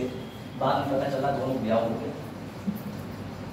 इसलिए लड़कियां खासकर अपने फॉर्म खुद सीखें भरना, मत जाए करो शॉप वॉप पे। कभी क्या होता है लड़कियां डिटेल हद से ज्यादा ईमेल आईडी पासवर्ड भी देती है, अब वो प्रीति बन के खुद किसी और से बात करो। जरा ध्यान रखा करो अपनी प्राइवेसी का, मतलब हाँ ये चिंता का विषय। बीइंग अ लॉयर मैं हमेशा कहता हूँ कि अपने फॉर्म स्वयं भरें, अपनी पर्सनल डिटेल ना भेजें, अपना एडमिट कार्ड साझा ना करें, अपनी रियल डेट ऑफ बर्थ साझा ना करें, समझ गए? किसी ऐसे व्यक्ति को बिल्कुल साझा ना करें। अपने व्हाट्सएप पर प्राइवेसी रखें, इंस्टाग्राम अकाउंट्स पर प्राइवेसी रखें। दुनिया बहुत मक्कार और घटिया हो चुकी है, नैतिक स्तर खत्म हो चुका है, उसकी वजह से ये है कि हाँ।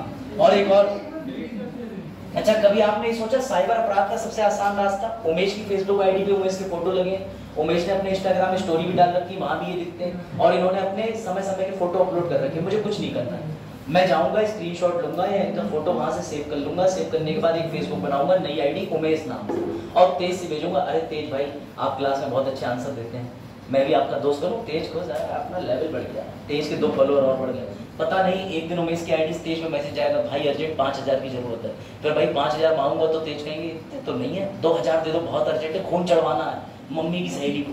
तो पता चला 500 रुपए, हाँ 500 रुपए जो है वो तेज ने डाल दिए। उसके बाद में उस अकाउंट से काम खत्म।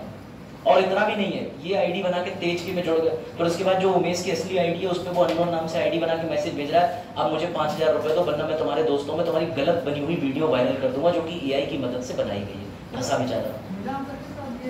मिजान सर के साथ हो चुका, पता मिजान सर के साथ।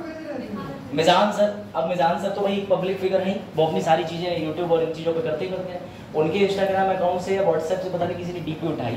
अच्छा मैं इंस्टाग्राम और फेसबुक पे हुई नहीं, लूट लो कहाँ से लूटूंगा, ठीक है? मैं हुई नहीं, मैं इतना घबराता हूँ ऑनलाइन सोशल मीडिया से, हुई नहीं, बहुत कोसों दूर। मैं एक बार ट्विटर पे आया था, मैंने सीधे गांधी परिवार को जाने क्या क्या लिख दिया था, मेरी आईडी ब्लॉक हुई 24 घंटे। उसके बाद मैंने कहा अपने लिए नहीं बनाया, ठीक है?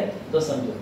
तो उसके बाद में क्या हुआ, माइक सर ने इंस्टाग्राम पे पहले मैसेज डाले, व्हाट्सएप नंबर था नहीं, इंस्टाग्राम आईडी कॉपी कर ली, प्रदीप को मैसेज आया, कि क्या कहते हैं 5,000 रुपए दे दो प्रदीप, अर्जेंट जरूरत है। प्रदीप ने सोचा यार अभिषेक सर तो जानते हैं इनको, पहले उनसे मांग लेते, हमसे बेटर अपने दोस्त से कहेंगे।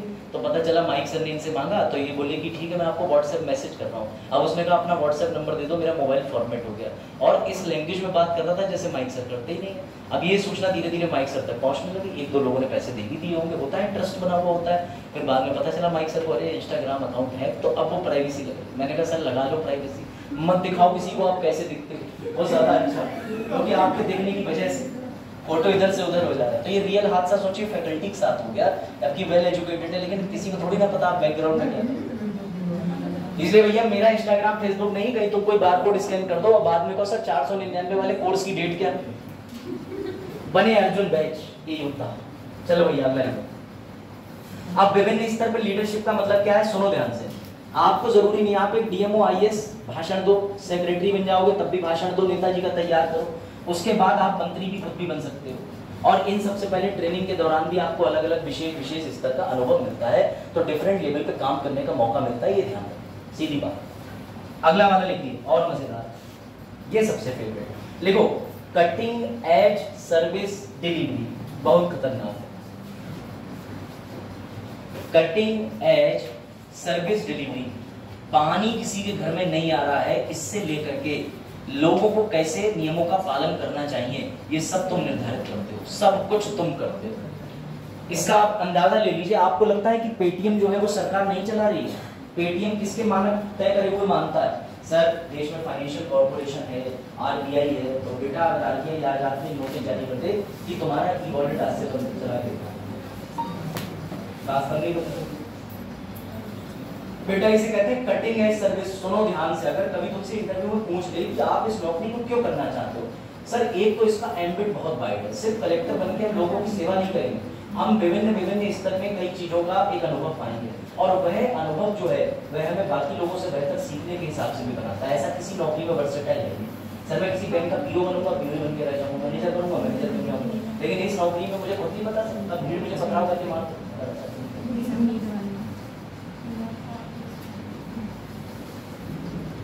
लिखा, कटिंग एज सर्विस डिलीवरी लिख लिया। चलो भैया अब इसके बाद लिखेंगे चैलेंजेस, ये तो रहे फीचर, एक और लिख लो बैलेंसिंग कंटिन्यूटी। हाँ भैया ऐसे दिखोगे तुम लोग, ऐसे दिखोगे मतलब ये है कि इसे नेम प्लेट ऑफिस होगा, ऐसे नहीं बन जाओगे सर हमारा रंग एकदम अलग ऐसे साफ हो जाएंगे, नहीं फोटोशॉप नहीं होगे तुम। सातवां पॉइंट लिख लो बैलेंसिंग कंटिन्यूटी एंड चेंजेस। देखो सरकार जाती है सरकार आती है, लेकिन देश के अंदर नीति बना करके एक समन्वय और एक संतुलन बनाए रखने का काम आपका होता है। आप ही हो जो नोटबंदी के बाद, आप ही हो जो कोविड के दौरान, आप ही हो जो कोविड के बाद कब लॉकडाउन लगना है नहीं लगना है, सब आप तय करते हो, सरकार नहीं तय करती है। सरकार को कुछ नहीं पता, सरकार नीति बुला लेती, आ जाओ तुम आ जाओ, तुमने इतिहास पढ़ा है, बताओ लॉकडाउन कैसे लगेगा। चलो भैया रिस्पॉन्सिबिलिटी रख लो, आसान आसान, बहुत इजी है आज का टॉपिक, लिखिए। हाँ अच्छा दंड अधिकारी, क्योंकि कभी कभी ये लोग क्या कहते हैं वो भी मामले सुनते हैं ना, जैसे क्रिमिनल हिस्ट्री शीटर के, गैंगस्टर के, तो ये भी दंड अधिकारी बन सकते हैं, कोई इशू। ये तीन काम करते हैं, कलेक्टर भी होते हैं, अभी आपको दिखाऊंगा, हाँ बिल्कुल हो सकता है, ज्वाइंट कमिश्नर भी होते हैं कई जगह, वो भी ज्वाइंट कमिश्नर एक ऐसा पद नहीं, बिल्कुल सही कह रहे हैं आप। लिखो भाई, सर हिंदी बता देते हैं। पहली बात तो ये है कि सुनो ध्यान से, अब सूरज जो है सूरज सरकार के कतई विरोधी, सरकार ने कह दिया हम सबसे अच्छी सरकार, सूरज कह रहा है जी बड़ा अच्छी सरकार, भाड़ में जाओ। तो अगर तुम भैया इस मेंटेलिटी के साथ में सरकार के अंदर नौकरी करने जाओगे तो तुम्हें नहीं करनी, ध्यान रखना वो इलेक्टेड बाय दी पीपल हैं, उनसे ज्यादा बड़ा पद भारत में बिल्कुल नहीं है, चाहे फिर वो अंगूठा छाप विधायक हो, चाहे फिर वो एमबीए की डिग्री लिए हुए नगर पालिका के सदस्य हो। तो तुम्हारा सबसे पहला काम है इलेक्टेड गवर्नमेंट की जी हुजूरी करना। वो कहते हैं बताओ भाई मैं बड़ा तुम बड़े, सर आप बड़े, तुम छोटे मैं छोटा, सर मैं छोटा, याद रखना ये वाली बात, समझ गए बात को। तो हर समय तुम्हें इलेक्टेड गवर्नमेंट को सपोर्ट करना है, यानी भैया निर्वाचित सरकार। हाँ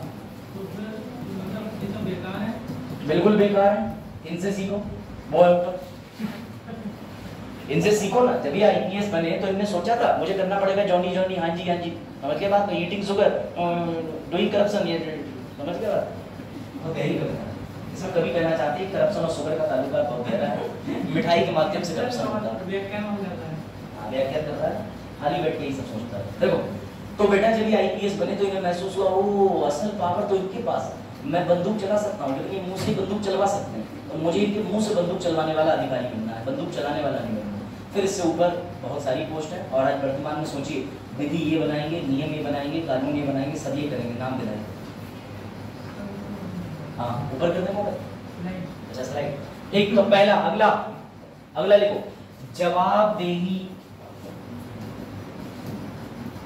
अकाउंटेबिलिटी।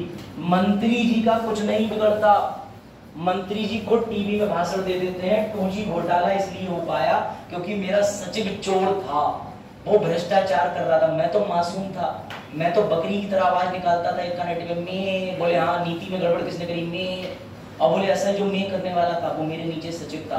तो बेटा अकाउंटेबिलिटी इन्वॉल्वमेंट तुम्हारा होगा, भ्रष्टाचार में तुम नपोगे, नौकरी तुम्हारी जाएगी, ट्रांसफर तुम्हारे होंगे, बहू तुम्हारी कहेगी, गोली तुम मारोगे। हाँ इसकी वजह से परेशान होकर के कई अधिकारियों ने सुसाइड कर लिए। एक ही बाइक करी आ जाओ करवा चौथ है, बोले प्रेशर बहुत है, बोले तुम्हें आना ही होगा, बोले उधर वो कह रही आना ही होगा, मंत्री करे ना मैं तुम्हें जाने नहीं दूंगा, तो बोले अब कोई बात नहीं, मैं यहाँ से नहीं वहाँ से नहीं यहीं से चला जाऊंगा। प्रेशर तो होता ही है, चैलेंजेस तो सर वही बात है ना, हाँ बनना कठिन नहीं, रहना कठिन है। बिल्कुल। अगला देखो, लोकहित में कार्य, लोकहित में कार्य करना कैसे? जैसे तुम भाग के गए, तुमने कहा सर मेरी जान को खतरा है, कोई बात नहीं हमारी जान को बहुत खतरा है, चले जाओ, लेकिन उन्हें ये पता ही नहीं था वो किस जान की बात कर रहा है। अंत में बेटा जान जो है मतलब कहने का मतलब व्यक्ति की चली गई। तो कहने का मतलब यह है कि लोकहित में जो जितने भी अधिकारी हैं वो पब्लिक के लिए एक्शन लेते ही नहीं है जल्दी। अगर लेते होते तो इनके भ्रष्टाचार पे इतनी अखबार में जो है वो पुष्टियां देखने को नहीं मिलती, पर सर अखबार तो मानने ही नहीं, तभी तो मान्य नहीं करा सरकार ने। बोले अगर अखबार मान्य कर देंगे तो रोज तैनाती और रोज बेदखली होनी पड़ेगी, समझो बात। अगला लिखो, अरे ये तो जबरदस्त चीज आ गई,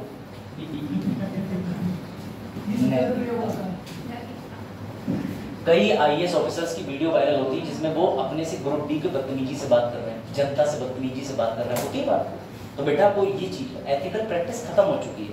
आप अभी बैठे स्टूडेंट है, अभी यशु स्टूडेंट है, अब यशु 2026 बैच में लवासना में, तो त्रिपाठी मैसेज करने लिख करके अरे यशु अपना वर्क एक्सपीरियंस बता, हट तुझसे बात करूंगी मैं, आई एम ब्यूरोक्रेट, तुझसे बात करूंगी मैं। तो ये चीज क्यों आ जाती है? भले ही इनके अंदर ना आ पाए, ये रिवर्स भी हो सकता है, अस्मित संचयनित हो जाए, वो पीसीएस बन जाए, तब भी वो लिखे अस्मित उल्टा भी लिखे हाँ बताओ मैं मदद करूँ। अच्छे बुरे दोनों प्रकार के अधिकारी होते हैं, लेकिन यहाँ पर प्रश्न और पृष्ठभूमि का ये है कि नैतिकता का स्तर अधिकारियों में बिल्कुल शून्य हो चुका है। पीलीभीत से ही संचित गंगवार 222 रैंक लेके चलेगा, एक बार आई जाते सेमिनार करने पीलीभीत में, हम तो इंटरव्यू के मारे ही जो है वही हम इतना चीख के बताते हैं, जब पक्के आए तो सुनने ज्यादा लोग आ जाते हैं, बस यही अंतर आ जाता है। तो इन अधिकारियों की नैतिकता कैसे हो गया कि एक बार ये भीड़ का हिस्सा होते हैं, आप ही की तरह एस्पिरेंट, लेकिन बनने के बाद उसी भीड़ से भूल जाते हैं कि हम इसी भीड़ से हैं। समस्या इस बात की आ जाती है, फिर ये उसी भीड़ को परेशान करते हैं। और ये हमें कब देखने को मिला? अभी जो कोचिंग का कांड है, वहाँ जितने आईपीएस आईएएस थे वो अपनी वैल्यू तो बता रहे थे, मैं आईपीएस हूँ, मैं भी तुम में से एक हूँ। बच्चे वहाँ बैठे, अरे कोल्ड ड्रिंक ही बटवा देते पीछे चलो। हाँ भाई अगला लिखो, प्रभावी सेवाएं, इनकी सेवाएं प्रभावी। अब इसमें मैं 2-3 का अच्छा नाम लूंगा। आप एक पुलिस वाले हैं, उनकी वीडियो देखते हैं क्या, जिसमें वो एसएचओ हैं लेकिन वो बड़ा अच्छा काम करते हैं, मध्य प्रदेश के हैं, वो लोगों की मदद करते रहते हैं, ऐसी वीडियोस देखते हैं ऑफिसर के लिए। एक ट्रैफिक इंस्पेक्टर हैं पांडे जी, वो भी लोगों की मदद करते रहते हैं, है ना। और एक ऐसे आईएएस को भी आप देखते होंगे, दीपक सर को, जो उत्तराखंड के हैं, वो भी अपनी वीडियो बना करके अपने कार्य को दिखाते करते हैं। तो बेटा ऐसा कुछ तुम्हें नहीं करना चाहिए, सीधी बात समझो। पुलकित सर भी यही कह के गए थे कि no media no charm for civil servant, उसे ये सब दिखाना नहीं चाहिए, फिर वो कैमरे की लाइमलाइट से प्रभावित हो जाता है, फिर फॉलोअर्स की चिंता होती है, फिर लाइक्स की चिंता होती है, फिर वायरल होने की चिंता होती है, फिर जोश टॉक पे जाने की चिंता होती है, पॉडकास्ट पे आने की चिंता हो जाती है। तो इसलिए सिविल सेवक बनना रीले बनाने के लिए मत बनना, समझ गए बात। चलो अगला, रिस्पॉन्सिवनेस, सतर्कता और संवेदनशीलता, है ना।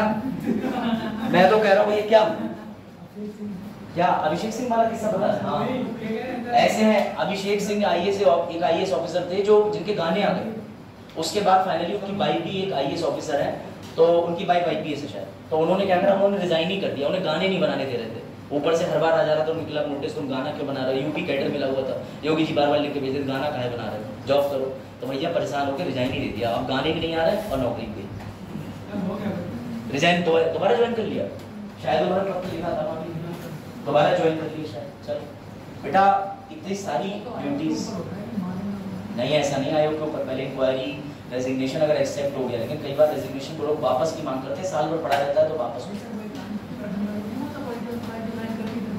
उत्तराखंड नहीं, जम्मू कश्मीर के समय पे। चलो चलो भैया लिखो और आगे, अभी और चीज है, ठीक है। लो भाई चुनौती, आप सुनना जरा ध्यान से, ये सबसे इंपॉर्टेंट है। लिखो भाई पहली चुनौती, राजनीतिक हस्तक्षेप मजबूर किया जाता है जो निष्पक्ष या स्वतंत्र नहीं है, उनकी क्षमता। पहली चुनौती सुनिए, अब मैं बताता हूँ। गरिमा राजस्थान के अंदर जो है एक आईएएस है, सुनना मजे की बात, गरिमा के पास में वसुंधरा राजे जी का रात में फोन आता है और वसुंधरा राजे जी इनसे कहती है, अपने ऑफिस से फोन करती है, प्राइवेट नंबर, इंफॉर्मेशन ट्रैक तो होता है, कोई दिक्कत ही नहीं। इनके पास फोन आता है कि सुनो इस पद पे एक वैकेंसी निकली है, हमारे मिलने वाले गांव के भैया हैं, इनकी नियुक्ति कर देना, बताओ गरिमा करोगी या नहीं करोगी। सीएम है, सीएम राजस्थान की, अब मजा आएगा ना चुनौतियों में, तुम प्रैक्टिकल बताओ बेटा क्या लगता है, आप करोगे, नियुक्ति करोगी कि नहीं। प्रेशर है, कर देंगे सब, कर देंगे, हमें मिल जाना, हमें मिल जाएंगे। हाँ क्या लगता है सूरज, करोगे, कर दो, नहीं करोगे, लेकिन उन्हें कारण क्या दोगे, सीएम है, उठा के अगले दिन फेंक देंगे ट्रेनिंग के लिए, जाओ जाओ आज से तुम्हें डेपुटेशन पे भेजते हैं, जाओ अटैच हो जाओ विधानसभा से, आज राजस्थान विधानसभा में फाइल इधर से उधर लेके घूमो, 3 साल घूम लेंगे, आदर्शवादी बात थी। और कोई उमेश ये बात भी ठीक है, हाँ लेकिन अच्छी बात है, अभी से आप जो फाउंडेशन बनाते हो वही चलती, क्या लगता है उमेश, करना पड़ेगा, दोनों जाना। और कोई हाँ मैं इसका उत्तर दूंगा ना, जो असल में करा, ये रियल इंसिडेंट है, रियल ये असल घटना है। मैं बताता हूँ कि तुम आईएएस होने के नाते दिमाग से कितने तेज हो सकते हो। अभी इसका 1 मिनट में सोल्यूशन निकलेगा, 30 सेकंड में। आपने अभी थोड़ी देर पहले कहा था सरकार के विरोध में जाना, सरकार के विरोध में नहीं जाना है, सरकार तुमसे अनैतिक कार्य कराने को कह रही है, ये थोड़ी सरकार कह दे कुछ भी अनैतिक कर दो। विरोध का मतलब ये है कि तुम कांग्रेसी हो, बीजेपी में काम कर रहे हो, तो कांग्रेस का विरोध मतलब कांग्रेस का समर्थन और बीजेपी का विरोध नहीं करना है। तब तुम ये आइडियोलॉजी निकाल दो कि तुम कांग्रेसी हो, तुम्हें कोई भी सरकार मिले। लेकिन यहाँ तो सरकार सीधे कह रही है कि भैया एक गैर ऐसे व्यक्ति की नियुक्ति कर दो जो पेपर कुछ नहीं देगा, अपॉइंटमेंट कर दो। अब बताओ आप अलग करोगे नियुक्ति, तो क्या करोगे, तुम भी 3 साल डेपुटेशन पे जाओगे। अच्छा ये कहीं हम भी 3 साल डेपुटेशन पे जाएंगे, चलो भैया मुबारक। हाँ यूट्यूब वीडियो देखते, गुड। हाँ कुछ भी सर, पुराना किस्सा है, मैंने पिछले क्लास में भी जिक्र किया था इसका, तो शायद बच्चों ने ठीक बेहतर समझ लिया, दिमाग में आ गया, बढ़िया। इसका उत्तर यही है कि उस अधिकारी ने कहा कि मैडम मैं आपको डिनाई नहीं कर रहा, आप ये मुझे लिखित में दे दीजिए, मैं कर दूंगा नियुक्ति। लिखित में आज तक आया ही नहीं, नियुक्ति करी थी छुट्टी। ये होता है तुम्हारा दिमाग। अब इतना तेज दिमाग होने से पहले कुछ चीजें बैलेंस तो कर लो। यहाँ क्वालिटी नहीं तुम्हारे दिमाग में पूरी घूम रही है, तुम राजनेताओं को चलाओगे, तुम कह रहे देख लेंगे स्पीकर ही तो है, पता चले अगले दिन तुम्हें तलब करके रिजाइन पड़वाना। पावर समझो। अगला सबसे बढ़िया मिर्च मसाला, करप्शन। अब एक और कंडीशन, आप फंसे तो असमित जो है वो पीसीएस अधिकारी है जिले के अंदर। डीएम साहब का फोन आया रात के 2 बजे, बोले सुनो चुनाव से पहले तुम्हारा पैकेट पहुंच जाएगा, अपना मुंह बंद रखना जहां वोटिंग हो रही है। बताओ, कह रहा कोई दिक्कत नहीं, अभी तो बताते हैं कोई दिक्कत नहीं। बताओ अब देखो सुनो, अब ये त्रिपाठी जी अपने बहुत ईमानदार है, इतने ईमानदार की कुछ पूछो मत। इनके पापा इन्हें 20 रुपए देते थे, 3 रुपए धनिया आता था तो 17 रुपए वापस। इतने ईमानदार व्यक्ति, इनके लिए फ्री में पैकेट आ रहा है, तो क्या ये इस करप्शन का हिस्सा बनना नहीं चाहते? कैसे बचेंगे, क्या करेंगे बताओ? सीनियर कह रहा है और डीएम का मतलब कि रात में सो रहे थे तो खड़े हो गए, भाई जय हिंद सर। बोले हाँ, बोले ऐसा है त्रिपाठी जी, कल एक पैकेट आ रहा है आपके पास, पैकेट रख लीजिएगा और काम आपको करना है ये वाला। अब ये उससे नो कह नहीं सकते। अगर इन्होंने ज्यादा ईमानदारी करी तो वो कह देगा ठीक है, कल लाइन हाजिर हुई। आइए आपको बताते हैं कि आपने सीनियर के कमांड ना मानने का अर्थ क्या होता है, बताओ। अवेलना तो हर चीज रिकॉर्ड भी नहीं कर सकते, मैं रिकॉर्ड कर लूंगा। व्हाट्सएप के नए नंबर से फोन कर दे तो क्या कर लोगे? या नहीं है कॉल डिटेल, खुद तुमसे मीटिंग में कह दिया इधर आइए त्रिपाठी जी, पैकेट पहुंचेगा गुलाबी रंग में ऐसी ऐसी चीज़, अब क्या कर लो, कोई प्रूफ ही नहीं, अब बताओ।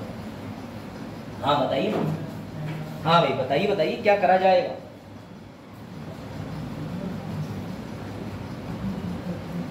हाँ क्या करोगे, सोचो, आप जूनियर ऑफिसर हो, आपके सीनियर ऑफिसर ने स्वयं आपसे कहा जुनैद बताओ क्या करोगे। अरे सोचो, आज की क्लास सोचने की क्षमता पर निर्भर है, तभी तो समय लग रहा है। जब आदमी सोचता है तो उसे लगता है टाइम कैसे कटेगा। हाँ बताइए, आप बताओ क्या करोगे। सीनियर ऑफिसर, मान के चलो कि आपकी दीदी बन गई आईएएस, आप पीसीएस, अब ये कह रही फोन करके, ओए झालर टंगनी है, 20,000 रुपए कहीं से भी कमा के झालर टंगनी चाहिए, अगर मुझे नहीं पता, करप्शन के लिए कह रही, बात टालो ऐसे नहीं कुलचे पढ़ेंगे। हाँ चलो, क्या लगता है और कोई बताओ, मोहित आप बताओ, सीनियर ऑफिसर ने आपसे बोला है, क्या करोगे आप बताओ। लेना पड़ेगा पैसे, ये नहीं कहना कितने भ्रष्ट क्लास को पढ़ा रहा हूं, नैतिकता के स्तर को देखिए, लेना भ्रष्ट क्लास। रोल ऑफ सिविल सेवा में यही होता है, बच्चे कहीं ना कहीं भ्रष्टाचार अपने अंतर मन से निकाल ही लेते हैं। बेटा ऐसे में सबसे बड़ी समस्या ये है, आप या तो डिनाई कर दें, काम आपके लेवल का हो तो करें, वरना सीधे काम से डिनाई कर दें। ऐसा लोगों ने किया है, लोग तबादले के लिए भी तैयार हो जाते हैं, लेकिन फिर बड़े ऑफिसर के भी एक मन में संशय आ जाता है, यार कहीं शिकायत ना करते। इसलिए बेटा इन लोगों के लिए कॉन्फिडेंशियल एनुअल रिपोर्ट बनती है। आपको पता है पुलकित खरे सर यहाँ पीलीभीत में काम करके गए, तो जिला समाज कल्याण में उनके ऊपर लोकपाल, लोकायुक्त जैसे और भी संस्थान होते हैं, वो लोग एक रिपोर्ट भेजते हैं कि क्या कभी तुमसे दुर्व्यवहार करा, कभी किसी से पैसे लिए, कोई शिकायत इनके जाने के बाद तो नहीं आई। इस तरीके से इनका पूरा ढांचा तैयार होता है, जहां जहां ये नौकरी करके जाते हैं वहां भी। ये चीज समझो, छोटी जॉब नहीं है। तो बेटा करप्शन इनके लिए चैलेंज हो जाता है, झूठे मुकदमे भी लिखवा दिए जाते हैं। अब आप डीएम है, आपने किसी व्यक्ति की बात नहीं मानी, आप क्योंकि आपको वो गलत लगा, मान लो मैं बहुत इन्फ्लुएंशियल यहाँ पे रंगदारी करता हूँ, वो गुंडा बदमाश, मैंने कह दिया डीएम साहब ये बात मान लेना वरना शाम को उठवा लिया जाएगा। तो डीएम साहब जो है वो घबरा भी रहे, उन्हें लग रहा है यार ये खुद ही नेता है, इस पावरफुल पद पे है, और जाहिर सी बात है मैं इसको डिनाई कर रहा हूँ, तो कभी कभार मैं ही नेता होकर के डीएम के खिलाफ करप्शन के चार्जेस लगवा देता हूँ। तो ये इनके लिए चैलेंज हो जाता है। भ्रष्टाचार के मामले इनके ऊपर झूठे सच्चे दोनों प्रकार से दबाव बनता है। चलो भाई, पारदर्शिता और जवाबदेही का अभाव, बिल्कुल सही, सबसे बड़ा चुनौती है। ये जवाबदेही किसके प्रति रखते हैं? सिविल सेवक जनता के प्रति जवाबदेही नहीं रखते, मंत्री के प्रति रखते हैं। मंत्री किसके प्रति रखता है? जनता के प्रति। यही दिक्कत है।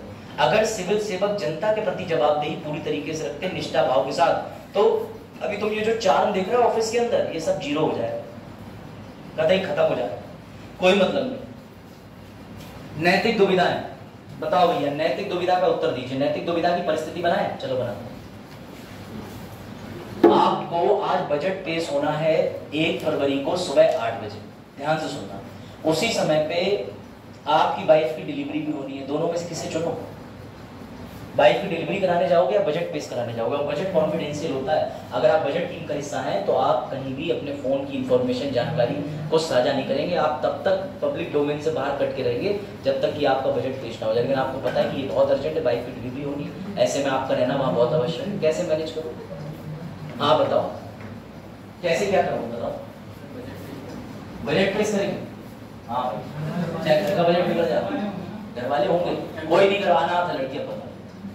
अब तुम्हारे घर में दोनों अनाथ थे, हॉस्टल मिले और वहीं मिले, क्या कहते हैं, अनाथालय में शादी हो गई, बस पिक्चर स्टोरी। अब बताओ, दोस्त होंगे? कौन नहीं, दोस्त भी नहीं, कोई नहीं, क्योंकि आईएएस बनने के बाद कोई दोस्त नहीं बचा। सब कहने आज तक मेरी सेटिंग नहीं करवाई इसने, मुझे नौकरी नहीं लगवाया, काम। अरे यही मतलब भारत में तो यही कहते हैं, नौकरी लगवाने के लिए कुछ और बोलो। उसके भी दोस्त नहीं, तुम शक्की हो, तुमने दोस्त बनने नहीं दी। अब बताओ लो, अब बताओ, अब खाली बोल। स्टाफ होगा, स्टाफ करे हमें नहीं पता, कुछ गड़बड़ होगी, डीएम साहब जान से मार देंगे, हम ही छूट। और जूनियर कहेंगे कहते क्या हमारे पास हमारे खुद काम है। अगर ऐसी नैतिक दुविधा आ जाए जहां आपको कार्य को या अपने निजी चीजों को चुनना पड़े, तब आप बताइए। अरेंजमेंट तो हो जाता है, मैं आपकी बात से सहमत हूँ कि ऐसे में आप अरेंजमेंट कर लोगे, लेकिन अगर कोई ऐसी नैतिक दुविधा आ जाए तो आप कैसे चुनोगे? तो ये मतलब ये कह रहे हैं कि मैं बाद में मंत्री जी को समझा बुझा के जस्टिफाई करके ले जाऊंगा, लेकिन याद रखना वहां पे जस्टिफिकेशन नहीं होता। वहां पे आपकी सीधे नौकरी पे ही बीतेगी, आप चाहे कितने भी स्पष्ट हो।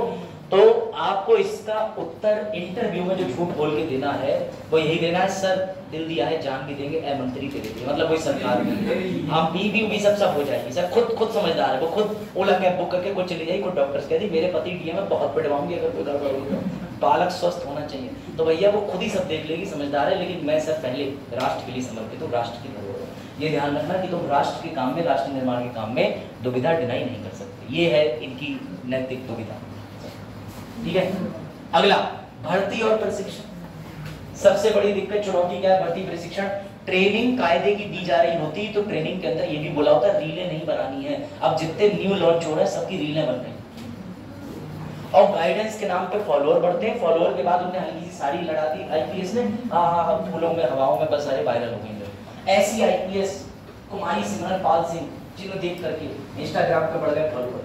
देखिए पहले करती थी मॉडलिंग, ऐसी है इस बार मॉडलिंग भी चुनी गई थी ना 2022 में, ऐश्वर्या जी हैं वो मॉडलिंग भी करती थी, उनका व्यक्तिगत जॉब था, उसके बाद तो सेलेक्ट भी हो गई, बड़ा चैलेंज था। लेकिन कहने का मतलब ये है भैया कि तुम्हें भर्ती और प्रशिक्षण में बताना चाहिए कि तुम पब्लिक चार्म में मत फंसो, सोशल मीडिया चार्म में मत फंसो।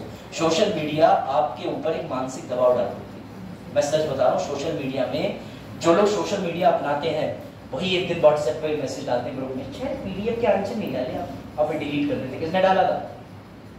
कौन था? ऐसा था मैंने पीडीएफ शेयर करी। मैं बताता हूँ बड़ा हंसी का किस्सा है। एक तो मैं बहुत एक्टिव रहता हूँ सोशल मीडिया पर, सिर्फ व्हाट्सएप खुद ही बनाते हैं। हाँ तुरंत मैसेज आता है, मेरी टीम लगी रहती है उस पर, 5 घर वाले मैंने इसी काम में लगा सब रिप्लाई करो। कई बार रिप्लाई खतरनाक भी हो जाते हैं। सुनो ध्यान से। हुआ ये कि मैंने पीडीएफ अपलोड करी, लास्ट में भी हम लोगों ने डीपीएस भी पढ़ा। तो मेरा क्या है, पहली पीडीएफ में आंसर नहीं, दूसरी में आंसर और व्याख्या। पहले में आंसर नहीं, दूसरे में। एक बच्चे ने इंस्टाग्राम रील समझ लिया, उसने तुरंत ही खोला, देखा उसने कहा एक भी आंसर नहीं, पहले मैंने तुरंत मैसेज डाला, इसने आपने इसके आंसर क्यों नहीं डाले? अब जब उसने दूसरा पन्ना पलटा, दूसरी रील पे आया, बोले अरे यार डाले तो डिलीट मार दो तुरंत। तो भैया आज मैं एडमिन बनूंगा, तुम्हारे मैसेज में खुद ही क्यों कर दिया करूंगा। और ज्यादा टेटे में करी तो आज के बाद हल्के से एक ऑप्शन होता है रिमूव एंड ब्लॉक। मतलब देखना ही नहीं है, पहले पीडीएफ देख ले, 38 पन्नों की है, मार्टन ने क्या विज्ञान लिखा है ना, तुरंत ही कितना तेज रिस्पॉन्ड, इतना तेज। बारिश होगी तो मैसेज नहीं आएगा 8:46 से पहले भी कि क्लास है नहीं है, लेकिन 8 बजे सूरज लिखते ही मैसेज क्लास है और तुरंत रिप्लाई दे दिया कौन है, आज मैडम की क्लास होगी, कहाँ बैठी है ये भाई साहब। तुम लोग ये हरकतें देख करके कभी कभी मैं और मिजान सर अकेले में एक मैसेज डालते हैं, सर छोड़ दे क्या पढ़ा। अरे तुम लोग ऐसी अप्रोच लिखते हो, बड़ा मजा आता है। लेकिन ठीक है, आप उसमें ओपन है चैट, आपका जो मन में सवाल आता लिख सकते हैं। लेकिन आपको अगर अंदेशा हुआ करे छुट्टी है तो भैया रात में 10 बजे तक मैसेज डाल दें, सुबह 7 बजे डाल दें। और छुट्टी का मैसेज भी माशाअल्लाह 15 मिनट पहले आता, तब तक बच्चे अपने घर से छाता लेके निकल आते हैं जिद में, अब तो हम आ गए, है ना? सही बात। तो भैया आप लोग अपनी बौद्धिक क्षमता का थोड़ा विकास करें।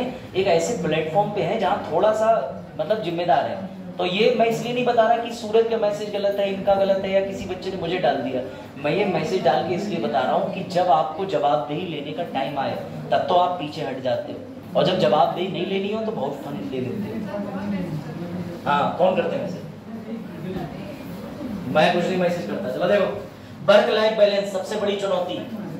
आप सुनो ध्यान से, आईएएस बनने के बाद तुम्हारे निजी जीवन खत्म हो जाता है। बीबी कह रही चलो शिमला हुआ है, तुम कह रहे गए तो थे ट्रेनिंग पे, अब नहीं जाएंगे, तो आपकी वर्क लाइफ खत्म हो जाती है। और सबसे बड़े दुख की बात सुनिएगा क्या होता है, सबसे बड़े दुख की बात सुनिए, ये देखिए ये बोर्ड भी दिक्कत करने लगा, ये लो ये पढ़ो।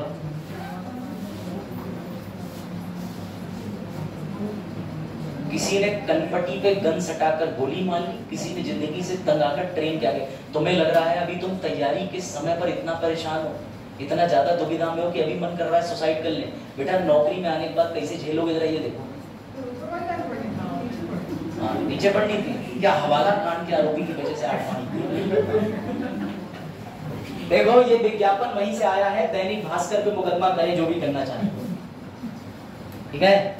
इस न्यूज का हमारे समाज से कोई लेना देना नहीं, ठीक है। ये पढ़िए एक बार, इसको पढ़िए। मैं आपको इसलिए बता रहा हूं कि आपका देखो ये अपने अंदर एक जज्बा तो कैरी करो कि तुम आज से IAS IPS के लेवल की थिंकिंग रख रहे हो। और ये हमारी जनरेशन के अंदर कमी आ गई कि हम शॉर्ट वीडियो देख देख करके शॉर्ट रिएक्शन और रिस्पॉन्स कर लेते हैं। हमारे अंदर पेशेंस लेवल खत्म हो गया है। पहले एक बच्चे और गुरु या एक बच्चे पिताजी या एक बच्चे या दूसरे बच्चे के बीच में एक गैप होता था कि यार ये बुरा तो नहीं मान जाएगा, अच्छा तो नहीं मान जाएगा, अब कुछ नहीं तो बेकार। तो ये चीज भैया 30 सेकंड जनरेशन मत बनो, टाइम लो, सोचो समझो। इसीलिए क्योंकि इस क्लास की तो समझो, आज की जो क्लास है उसमें समझाने के लिए कुछ बेटर नहीं है। सबसे आसान टॉपिक यही है कि आपको खुद पता होना चाहिए मुझे सिविल सेवक बनना है तो क्या फायदे हैं, क्या नफा नुकसान है, क्या चुनौतियां हैं।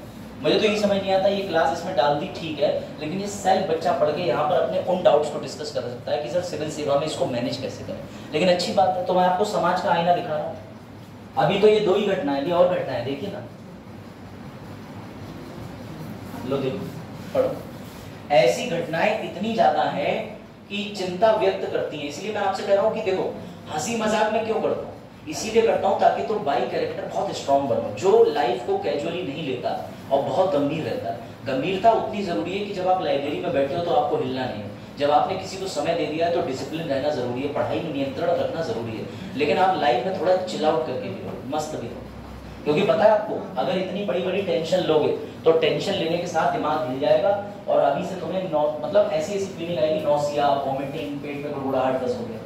ये सारी फीलिंग से परे जाना ही सिविल सर्विस एस्पिरेंट के अंदर पर्सनैलिटी डेवलपमेंट करना है। इसीलिए तो क्लास में जोक्स होते हैं, मुझे खुद मजा नहीं आता जोक मारते हो, लेकिन मैं कहता हूँ चलो भैया 2 टीचर वायरल है, हम हो गए। हाँ, अब तो बढ़िया पीछे से आवाज आती है ना, पूरे गिरोह ने कह दिया लूटेंगे मत कर। चलो बेटा सुनो, 2012 में 37 साल के IPS राहुल शर्मा है, देख रहे हो 37 साल, 32 साल, 35 साल, ये सब इतनी घटना है। 2018, 17, 16, इसका मतलब समझ रहे हो, 16, 17, 18 के टाइम पे सरकार ने कितनी बुरी तरीके से प्रेशराइज करा होगा सिविल सर्वेंट को, जो इस हद तक इनकी पर्सनल लाइफ मैनेज नहीं हो पाई। घटना पढ़ना, घटनाएं पढ़ना। ये लोग प्रेशर डाल देते हैं, प्रेशर ये डाल देते हैं ब्यूरोक्रेसी के अंदर, तुम्हें ये कदम उठाना पड़ेगा। अब जैसे सूरज ने बोला कि मैं 3 साल सर चला जाऊंगा, अब सूरज पूर्ण तरीके से ईमानदार है, मान लो इधर एक बच्ची बोली पलक, ये लोग ईमानदार, लेकिन इस ईमानदारी की सजा पता है क्या होगी, नौकरी की तनख्वाह रुकेगी बेचारी, बिल नहीं पास होगा, 1 साल तक ट्रेजरी से पैसा नहीं आएगा, सुविधाओं में कटौती होगी, इनकी कॉन्फिडेंशियल रिपोर्ट गलत कराई जाएगी ताकि प्रमोशन ना हो। जिस दिन ये राज्य के अंदर जाएंगे, कैबिनेट सेक्रेटरी का पद बढ़ना होगा, इनकी जगह एक भ्रष्ट अधिकारी के पद को बढ़ावा दे दिया जाएगा। कहीं ये सरकार से किसी काम में अनुमति मांगेंगे, दुविधा आएगी। इतना लाचार कर देते हैं ना कि आप सोच नहीं सकते। मूवीज है इसमें, मूवीज देखिए सर, ये भी सकते हैं कि सिविल सर्विस में आपस में भी तो तालमेल नहीं है। आपस में भी तालमेल इसलिए नहीं, कोऑर्डिनेशन नहीं, हर कोई कट थ्रोट। अभी आपको लग रहा है कंपटीशन है कि जुनैद जो है वो कॉम्पिटिटर है, ये बिटिया कॉम्पिटिटर है या ये कॉम्पिटिटर है, नहीं। एक बार जरा चयन होने के बाद तो जाओ। फिर इसका होता है प्रलोभन कि मैं एडिशनल डेप्यूटी सेक्रेटरी जल्दी जल्दी बन जाऊँ और भूख, अभी हाथी बैठा हूँ, जिराफ पे बैठा हूँ, फिर परमात्मा के पास ही चले और चले गए। तो समझिए इस बात को बेटा, ये चीजें जो है ना बड़ा प्रैक्टिकल है। ये देखो, ये लो 2009 के सर्विस रिवाल्वर से खुद को गोली मार ली IAS ने। 1978 बैच के हरमिंदर, यूपी के प्रिंसिपल सेक्रेटरी पद का बंदा, इसके अंडर में 1000 IAS, पूरे यूपी के IAS किसी को फोन करते उठा के, जितने कमिश्नर सब इसके अंडर में, गोली मार ली। ड्रीम प्रोजेक्ट से जुड़े मामले में इनका नाम, क्योंकि मैंने क्या कहा, आपको भ्रष्टाचार का दोषी बनाया जाएगा। अब अगर आप कैजुअल नहीं हो, कूल नहीं हो, बुद्धिमान नहीं हो, मंत्री जी पे आंख बंद करके विश्वास करके चल रहे हो, तो आपसे बड़ा कोई बेवकूफ नहीं है। आपको हर एक्शन पे इतना त्वरित और इतना सेंसिटिव होना है कि मंत्री जी ने मुझसे बोला है आओ कभी चाय पीने हरमिंदर। अब हरमिंदर को इस बात का मतलब पता है, कभी चाय पीने गए तो मंत्री जी के सामने ऑब्लाइज होना पड़ेगा, जी मंत्री जी, जी मंत्री जी। चाय के साथ मंत्री जी जाते पे बैग में एक पैकेट रख देंगे, फिर अगली बार मुझ पर दबाव हो जाएगा, मंत्री जी कहेंगे तुम आए तो थे, दिया तो था पैकेट, और मंत्री जी के पर्सनल CCTV रजिस्टर में मेरी एंट्री हो जाएगी। तो हमेशा टालो, ये चीजें आपको ट्रेनिंग के दौरान सिखाई जाएंगी, लेकिन ये सब चीजें दबाव बना देती हैं। आप समझ रहे हो, इसके ऊपर दबाव होगा, इसका नाम डाल दिया ड्रीम प्रोजेक्ट फलाना, इस विवाद में गए गोली, और कोई तरीका नहीं। कई बार ऐसा भी होता है कि कोई भ्रष्ट हो तो बचने के लिए कि इमेज का क्या होगा, तो ये चीज समझ के चलिएगा। फिलहाल देखिए, एक बड़ा अच्छा प्रश्न है, इसलिए मैं आपको इतनी देर से महत्वपूर्ण बिंदुओं के बारे में लिखवा रहा था। ये 2020 का आया हुआ प्रश्न, एक बार इसको पढ़ लीजिए।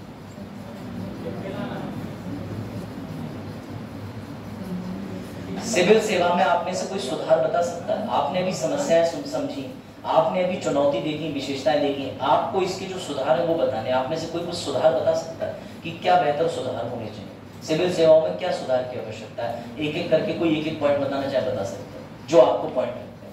क्या लगता है सिविल सेवाओं में क्या सुधार होना चाहिए जिससे ऐसे लोग ना मरे, हस्तक्षेप ना हो राजनीतिक, वर्क लाइफ बैलेंस हो जाए? क्या आपको सुधार वो सुधार लगता है? सोचो, बोलो, बोलना सीखो, भले ही गलत बोलो।